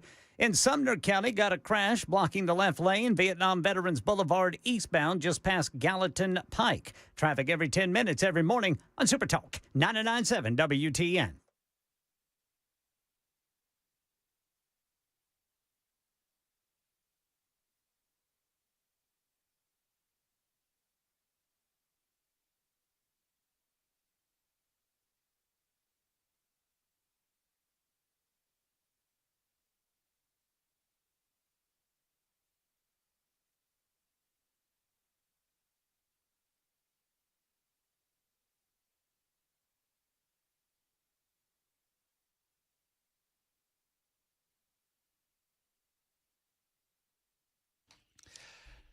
Just getting an update. By the way, it's the Matt Murphy Show. Thank you for being here. My name is Matt Murphy with you this day and all the week back from my post-surgery recuperation. Thank you so much to Chris Hand once again. Thanks to Brian Wilson. Thanks to Chad Benson and the rest of the crew for helping out as they did in my absence. I so appreciate you and your kind words as you offered me those words on social media platforms and the like. We thank you so much for that. 615-737-9986, 615-737-WWT. And if you'd like to get in on the show in the final hour, any and all questions forthcoming about my surgery, I mean, I'm an open book. Really anything is fair game on the phone lines and on the super text line. Just getting new information. Over 100 have been confirmed dead in the Texas floods More flooding coming. That area in Kerrville and some of the surrounding communities are bracing for another batch of rain, 4 to 6 inches, I think I saw in the last weather forecast. But I knew a new update from local officials and authorities on the scene that at least 104 people, and that number is expected to rise. It is just it's a horribly tragic case of just a natural disaster overwhelming the area in such a way where people were not prepared, were not able to get out. It is not that they did not have the information. It is not that the information was not available. Unfortunately, just a lot of circumstances at play here. It was overnight. There were a lot of people in a small area that was not necessarily prone to flooding in the quote-unquote usual sense. But we are told that in some of these areas in and around Center Point and some of the other places affected by this storm, that the floodwaters went up multiple tens of feet within less than an hour. Like, I think I saw 26 feet in 45 minutes. The river rose 26 feet in 45 minutes. That's more than 6 inches a minute. That is insane to contemplate and almost impossible to prepare for. Do not allow some of these jerks and nasty people on social media platforms, like but not limited to Rosie O'Donnell, get you down. These are people that don't really have souls, it seems, and they want to make political hay while they believe the sun shines. It is a lie from the pit of hell to say that the people were not warned appropriately. They were. The warnings went out. Staffing was just fine. The National Weather Service was not, for a lack of staff and for a lack of ability to warn people. Are there factors that can be improved upon? Is there a warning system that can be improved upon or whatever? Sure. But it's just a tragedy all the way around as the new numbers have come in, and at least 104 are now known to have perished. By the way, but just for those in the back, there are no current cuts to the National Weather Service in effect. Whatever cuts have happened will happen fiscal year 2026. Not that this would have mattered because the NWS did predict rain. They did forecast potential flooding. They did offer a flood watch. They did transfer that into a flood warning. They did offer multiple flood warnings on all available platforms. In the aftermath of all of this, will we consider it lessons learned, and will there be changes in that localized area? I'm certain that there will be changes in that area. But to suggest that, had there been a better warning, and it's just not true. It's just garbage. Speaking of garbage, let's talk about Representative Gloria Johnson real quick. Gloria, boy, if anything, she's a keyboard warrior when it comes to social media and the Twitter space, or the X machine, as I call it. And by the way, while we're talking Gloria, if you have any questions about my surgery or anything else, 615-737-9986 or on the super text line of the same number. So I'll tell you what, before we get to Gloria, I'll get to Mike. He's been holding for a while. Mike, thank you for your patience. How are you? Pretty good. How's your shoulder? Well, it's new, brand new and shiny. Brand new. Replaced it? Yeah. No pain? I'm sorry? No pain? I really had I did not. I was on Oxy for the first week, so I don't think if I had pain, I would have felt it. But I really haven't had any. I haven't had significant pain that what I would describe as pain.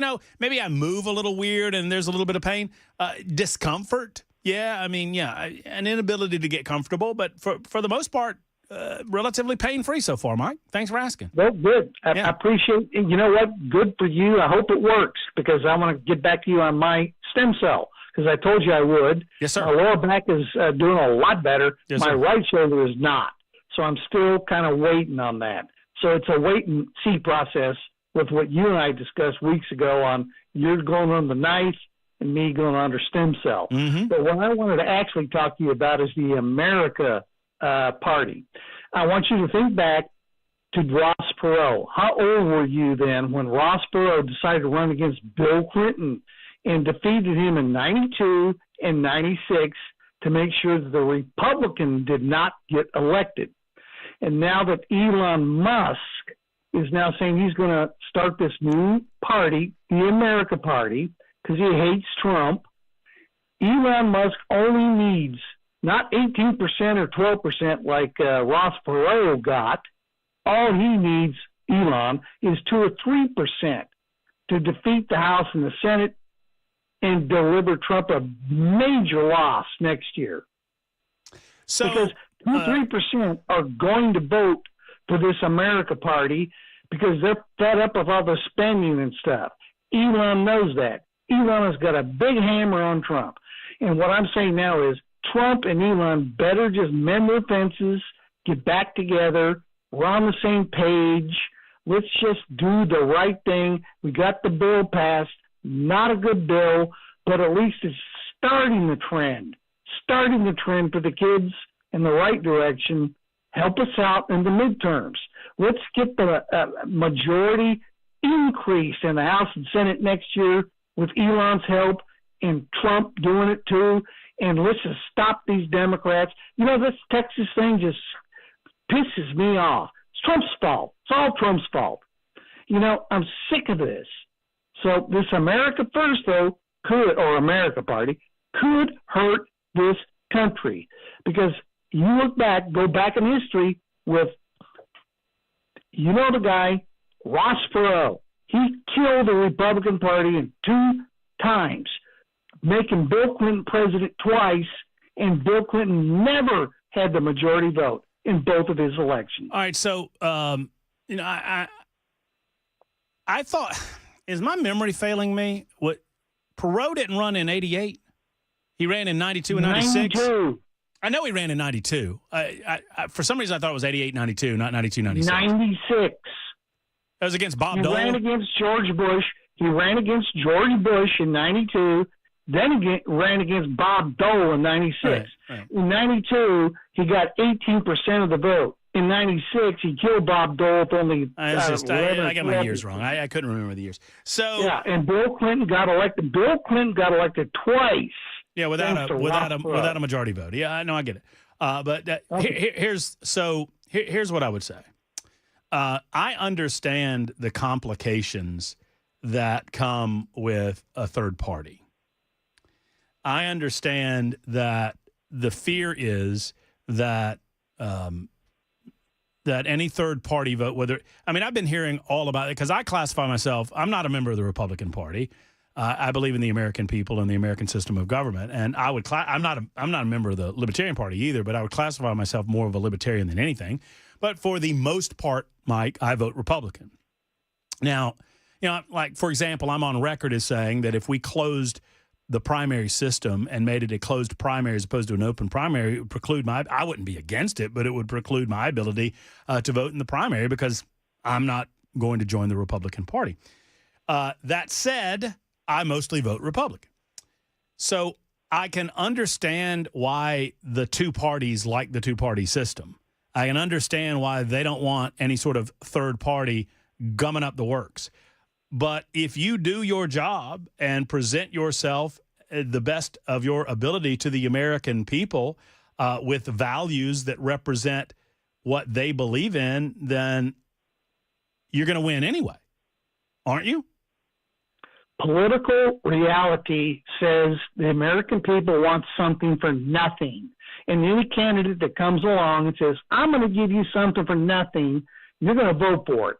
And all Elon now has to do is say, I'm going to give you the America First Party, and we're going to cut spending, and he's going to draw 2 to 3%. Wait, pause for a second. If he draws 2 to 3%, the Republicans lose. Well, but pause for a second. So isn't that what the Democrats have been doing? Something for nothing?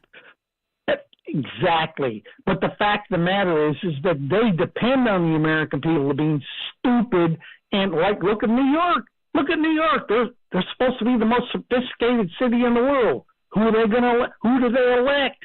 A communist to be their next mayor. So that's where the American people are. TikTok people, the young people, They don't care about thinking and reality. All I'm saying is that Elon Musk has got a hammer on Trump. All they have to say is, all I need is 2-3%, and you're going to lose the midterms. Well, but it's the responsibility of the Republican Party to keep those people over the. If the Republican Party, so here's what I would say, specific to the America Party or whatever he's calling it. I know Elon Musk is concerned about a lack of movement on spending cuts. I'm concerned about a lack of movement on spending cuts. And I was convinced that the big, beautiful bill, I wasn't a fan of the bill. If I were voting in Congress, I might not have voted for the bill. But I'm convinced that the good outweighs the bad, especially when considering what I believe will be positive economic activity. But all of this was sold to people just like me, Mike, with the caveat and the promise that the Republicans promised to get back to regular order, promised to get back to single appropriation bills, 12 separate appropriation bills. They promised to get back to a semblance of sanity when it came to government spending. They said, we have to do that next time around, not enough time this time. Is that a fair analysis of what the Republicans told us this summer?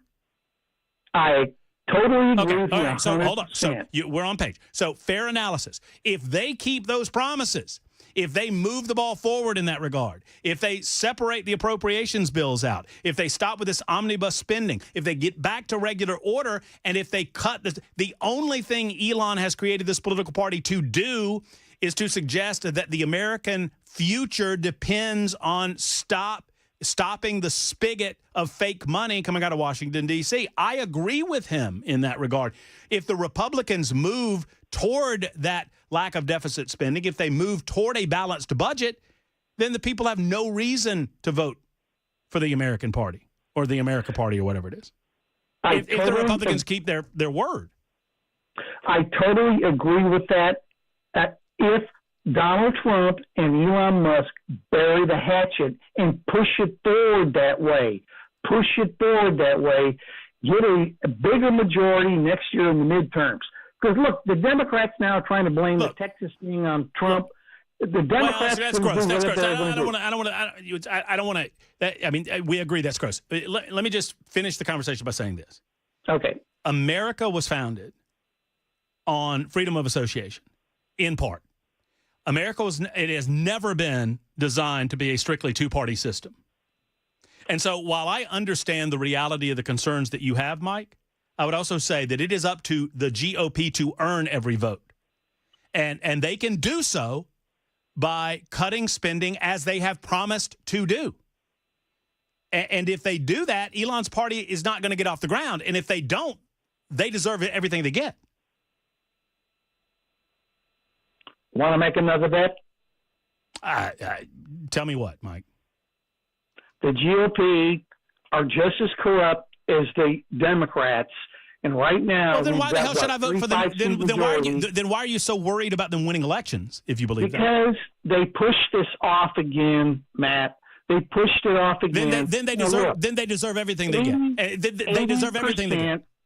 80% of the big bill I love. It's great. No, I agree. We got the tax cuts.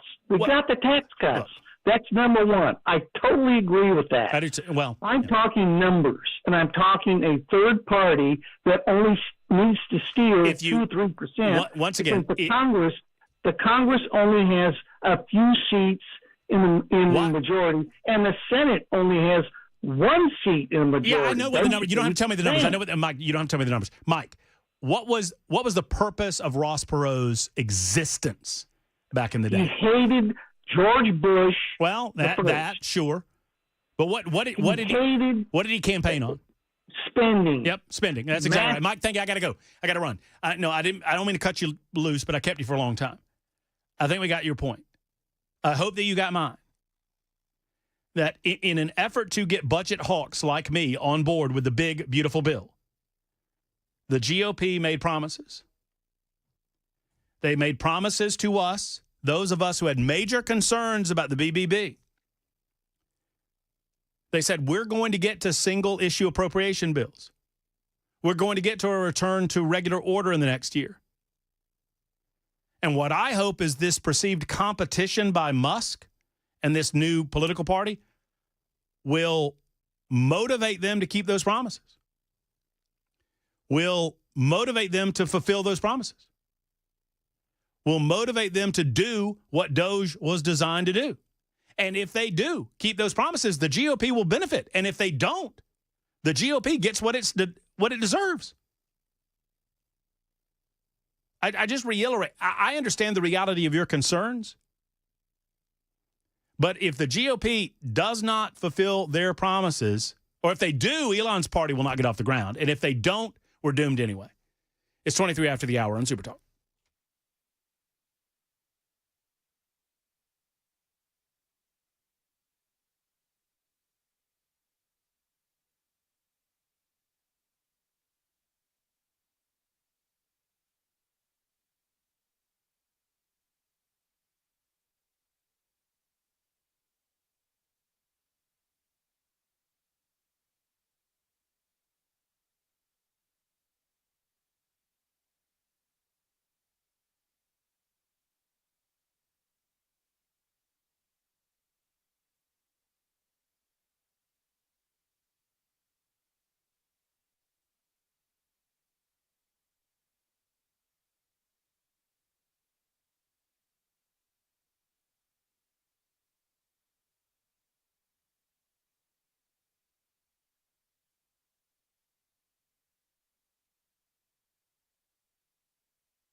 Hello, folks. It's Matt Murphy for Premier Generac Generators. Friends, if you work remotely from your home, you can't have the power going out. I mean, think about these storms that we just had come through earlier this afternoon. We heard about power outages, momentary blips, some of them, but some of them were extended outages. If you're working and you lose all of your work product from home, or God forbid, you have a family member that needs power for oxygen and the like, look, it happens more and more. I mean, we get these power outages, and you need to get a Premier Generac generator from the experts at Premier. Premier Generators can help you out. They know their craft inside and out. They'll ensure you the best generator for your own unique needs. They'll meet with you and talk to you about what those needs might be. Give them a call at 615-439-2992, 615-439-2992, or go to premiergenerators.com and tell them Matt Murphy sent you. Free consultation available. What are you waiting for? premiergenerators.com.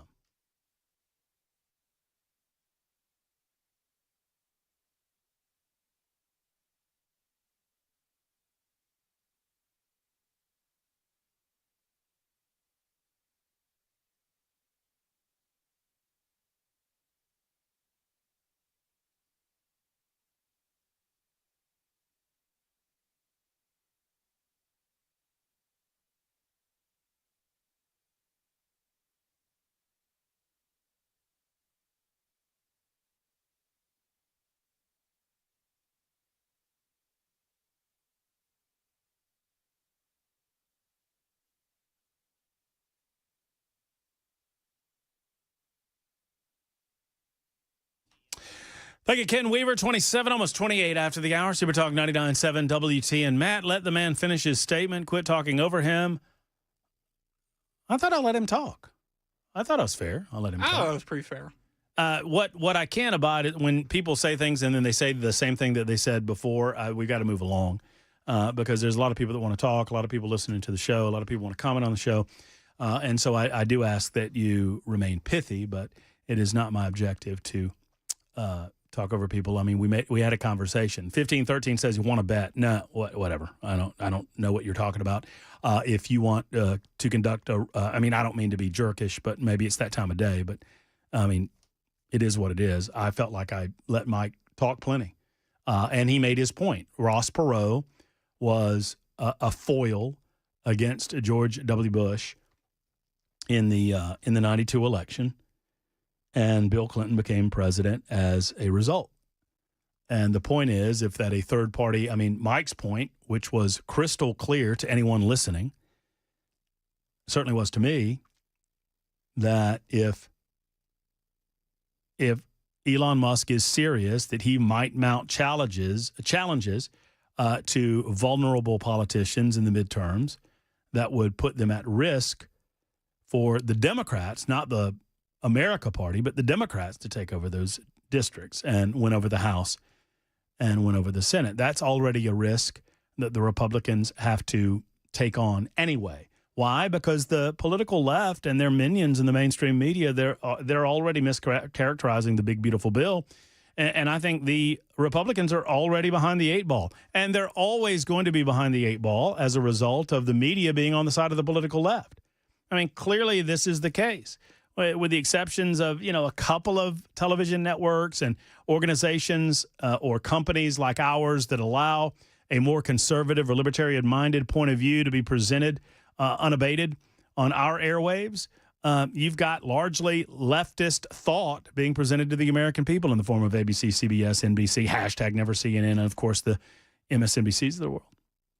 So you're already behind the eight ball in presenting your point of view. For example, the left has attempted to characterize the big, beautiful bill as cutting Medicaid to the point that millions and millions and millions of people are going to lose their coverage. Well, to that I say the appropriate response, because you're going to hear this over and over again over the summer months and into the fall, and I understand that it is of concern to people who don't want to lose the political majority next fall. That Trump cut Medicaid and, Trump did this and people died as a result. If anyone within your circle group, your friend group, when a leftist hits you with millions will lose Medicaid coverage under the big, beautiful bill, your response should be, yes, millions should lose coverage. Millions of able-bodied, working-age American people are taking advantage of a system that was designed to be a medical safety net for those unable to pay for themselves. It is time to get rid of the barnacles and better help those who truly deserve it. More on that in a moment. It's time for the news on Supertalk.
Hey, friends, Matt Murphy for Efficient Heating and Cooling. Efficient Heating and Cooling understands that in these hot summer conditions, the last thing that you need is for your AC to go out.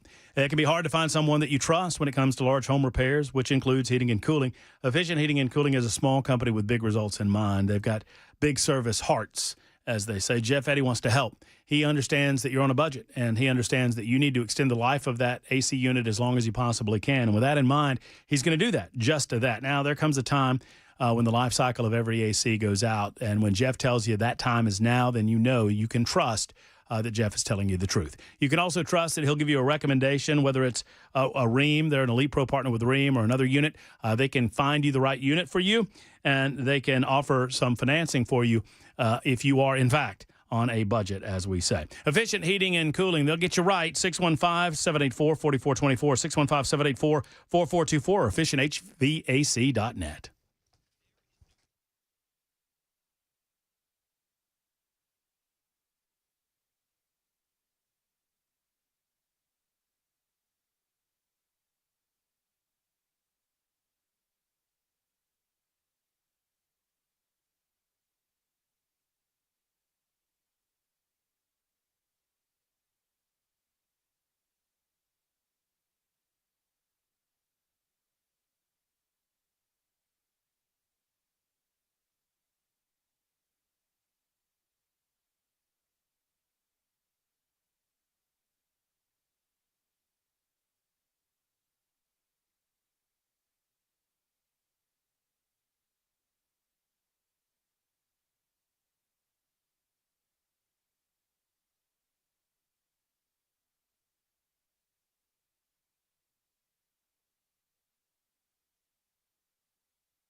Indeed. Supertalk 99.7 WTN. Matt Murphy. In the last of our 4 hours together, I so appreciate you being out there. Thank you so much for your time. 615, little Mike Viagra needed. 615-737-9986, 615-737-9986 if you'd like to get on board on this episode 836. So, as I mentioned earlier, our good friend Gloria Johnson was on the X machine. And, Gloria is a keyboard warrior when it comes to these types of things. And I don't give her a lot of attention. She is for those who don't know, she was one of the Tennessee trio or Bullhorn trio. She, along with the two Justins, made asses out of themselves during a session of the Tennessee legislature. They were, two of the three were subsequently kicked out of the legislature for using unapproved materials on the House floor, amplifying materials on the House floor, specifically a bullhorn. She should have been kicked out too, but anyway, they were subsequently returned. Point being is that, she spouts off of the mouth and Does not typically make a lot of sense. She ran against Marsha Blackburn as a Democrat for United States Senator and just was destroyed. She is a representative in the Tennessee legislature from the Knoxville area. And she wrote this on the X machine that I think merits a response. But she wrote it on July 4th. It was early in the morning, so I can, maybe she wrote it under duress. I don't know. I wondered most of my life, writes Representative Gloria Johnson, how the Holocaust could have happened. I could not fathom how people could let it happen. Now, as an American president brags about his new concentration camp and his Christian, in quotes, followers cheer him and buy merchandise, I know exactly how it happened. Gloria, of course, referring to Alligator Alcatraz. And it's not just Gloria Johnson. This is a part of the overall leftist freak out of everything that Donald Trump does. But many, many leftists have referred to this as a concentration camp, and it is such a gross insult, just a disgusting insult to people. I mean, there's still some people who were in concentration camps in Nazi Germany alive. There's not that many of them anymore, but they're still out there. There are plenty of family members right here in the United States of America, right here in the state of Tennessee. Plenty of people whose family members lived through or died in concentration camps in Nazi Germany. It is a gross comparison. And we should be better than this. Even someone as gross as Gloria Johnson should be better than this. I have a few questions for this lady or anyone else who in their mind has decided to characterize Alligator Alcatraz as it's being called, which is a holding facility. By the way, for those who don't know, Joe Biden had holding facilities for illegal aliens. Barack Obama had holding facilities for illegal aliens. Bill Clinton had holding facilities for illegal aliens. Every single one of them. No different than this one. But that doesn't stop the leftist freakout and their language and just the hurtful nature of their language. But I have a few questions. Are American prisons, like our prison system, are prisons concentration camps? Or no? Would you consider those to be concentration camps, or are they different? What about jails? What about county lockups? Another question for Gloria Johnson, who said that Alligator Alcatraz is basically a concentration camp, and that any American supporting this, you are like the Germans in Nazi Germany, seeing the concentration camps of Nazi Germany and looking away, that you're guilty, she says. Were Holocaust victims offered $1,000 and an opportunity to return their countries of origin, their homes? Did Holocaust victims violate any laws before they were rounded up and sent into camps? Better yet, pulling it back to 10,000, 50,000 feet, Gloria, do you believe that America should have rules, any rules at all, regarding individuals entering the United States of America? Do you? Should there be rules? I mean, it's a yes or no. I mean, there should either be rules, some rules, or no rules. No rules means that anyone that wants to just walk in gets to walk in. Otherwise, you have to set up a system governed by what? Rules. Do you believe that there should be rules? If so, whatever you want those rules to be, whatever they are, what do you believe we should do with those people that violate those rules? If I had Gloria sitting here on the show today, I would say, okay, should there be basic rules? I just hurt myself. Should there be basic rules to enter the United States of America? I'll let you pick what those rules are. Like, Gloria, should there be rules? And if so, you get to select what those rules are. Now, after you come up with your list of rules, whatever you want them to be, what do you do with the people that disobey the rules? Anybody home? Anybody? Anybody hear me? Only an insane person believes that there should be no rules for entering the United States.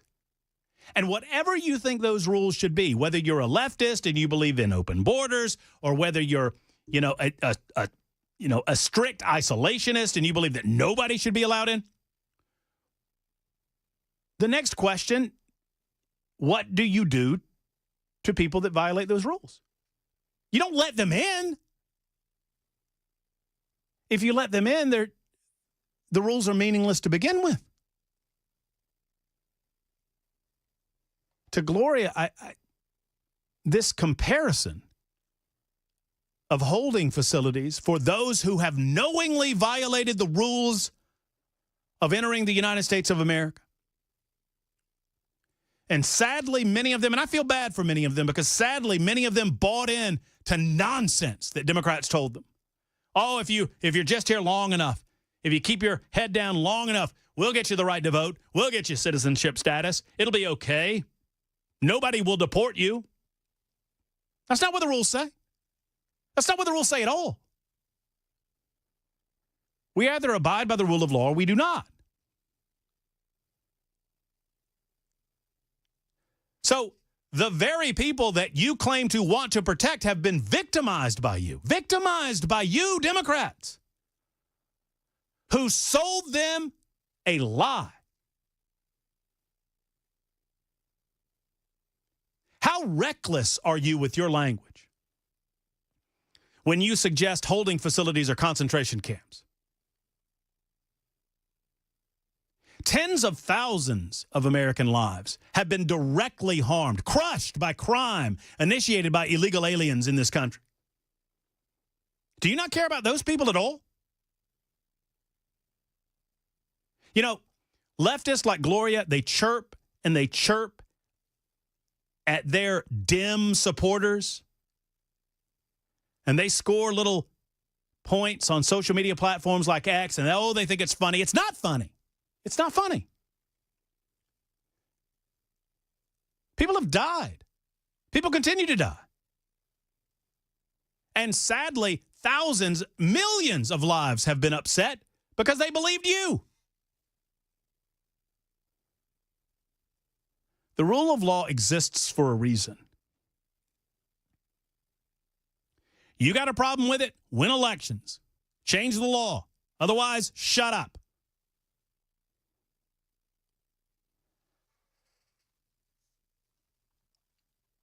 $82.94 says, hey, Matt, I thought this hour was going to be dedicated to shoulder talk, or maybe only shoulders.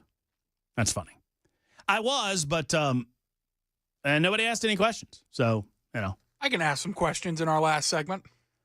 Let's do that. I've got some people to thank, by the way, too, because I failed to do that in the first few segments of the show. It's 49 after the hour. Supertalk 99.7 WTN.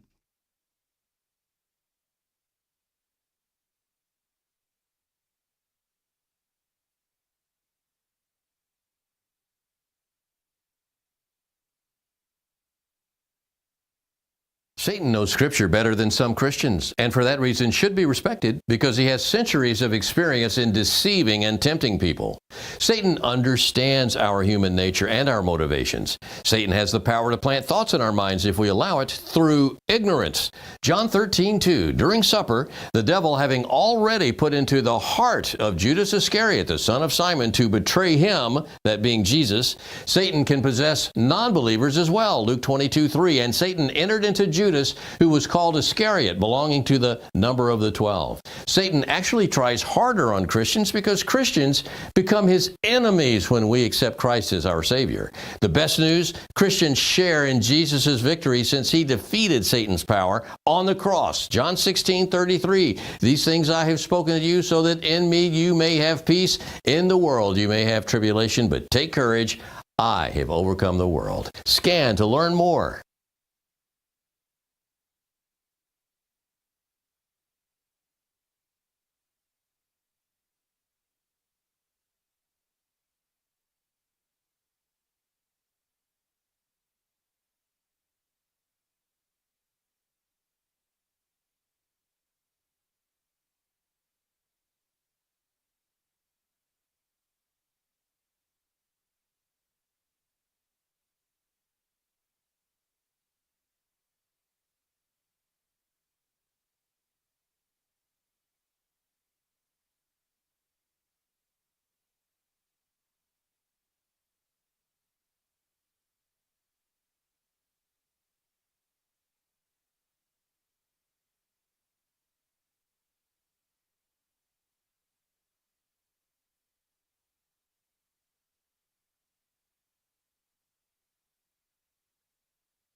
Pastor and author J.C. Ryle once said, contrary to popular belief, hell is not a place God sends only the worst of the worst.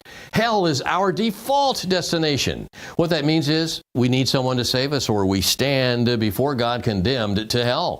But we cannot save ourselves. Only God can do that. Ephesians 2:8 and 9 says, for by grace you have been saved through faith, that not of yourselves, it is the gift of God, not as a result of works, so that no one may boast. Jesus Christ placed all believers' sins upon himself and died to pay for those sins. Why did he have to die, though? Because Scripture explicitly says the wages of sin is death. Wages means the same as payment, so payment for sin is death. There are no second chances to accept Christ and avoid hell after you die. So if you feel a prompting in your heart, it may be God drawing you. Scan the QR code to learn more.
Supertalk 99.7 WTN.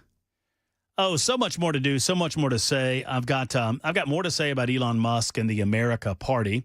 The 7th congressional district race is on. Oh, did I unbutton this? I'm sorry. Is this unbuttoned?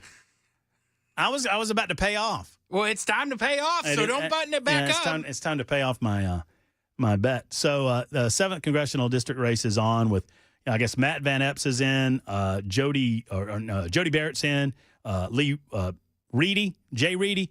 I hear that Lee Reeves is thinking about getting in. Some of the names that aren't going to get in, according to my sources, Robbie Starbuck is out. Gino Bolso is out. Jeff Byerline, who ran for the 5th congressional district, he is out of this potential race in the 7th congressional district, which will be very compact. All right, what questions do you got? I got a couple from the super text line there. Show me that shoulder, Murphy. That's my question. All right, so you want to see? So I promised we got over 100. How many we get? 108. I got 125. Oh, you probably checked more recently than me. 124. So here we go. You want to see it? Can you see it? I don't know. Move that. Yeah. Oh, no, don't get Mike Viagra at the wrong time. Let's see here. You need some help. There you go. See that? There. Looks good. They sewed you up good. It keeps going. It goes on down the arm there. So does that scar go all the way down? It goes all the way down to as far as you can see anyway. So there you go. There you go. I've now showed my nipple on YouTube. Is that going to get us YouTube? Are we going to get YouTube banned for that, you think? Wait, I didn't see your nipple. Oh, well. That's good. That's probably for the best. I'm going to pull that for a promo. Nobody needs to see all that. Anyway, yeah, no, so promises made, promises kept, unlike politicians. There you go. What are some questions from the super text line? What did I see? Stand by. Pardon me. I'm completely out of gas. Where did it go? Oh, how many stitches did you get?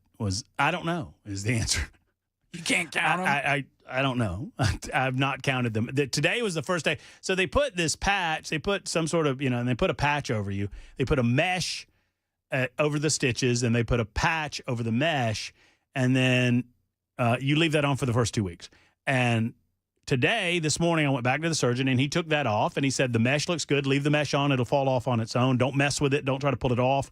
Let that happen naturally, and then you're good to shower. You're good to do whatever you want. When I was taking my showers earlier, I literally put saran wrap or cling wrap on top of the little patch. I think you should try aluminum foil wrap.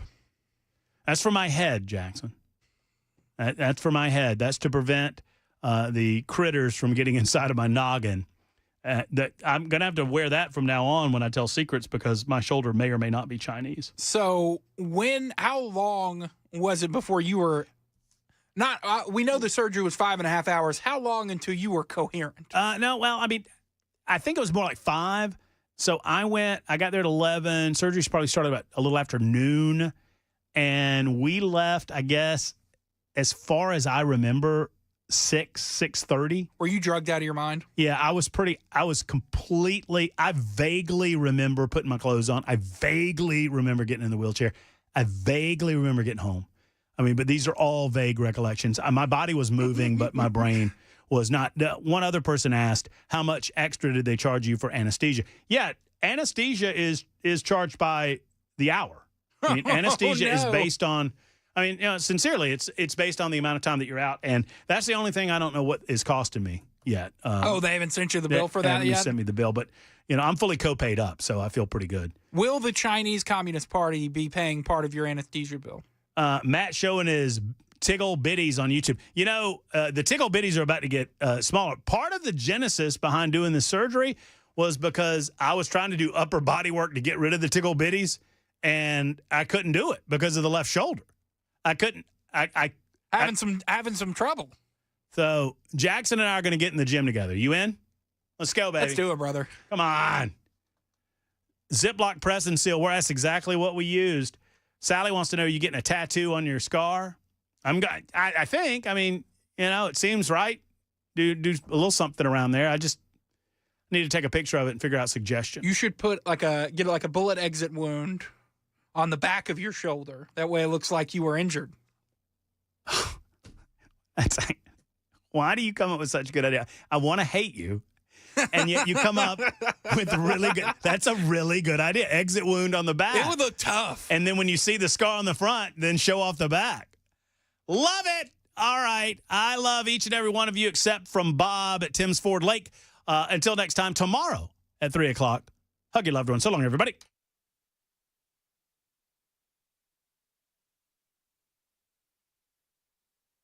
For many of us, generators are becoming a must-have household appliance. From unpredictable weather to surprise outages, it's better to be safe than sorry. Generator Supercenter of Nashville offers fast and easy installations with 24/7 service and monitoring to all brands of generators and expert repairs done right. Our mission is to make owning a backup generator simple and easy. Visit your local store today or check us out online.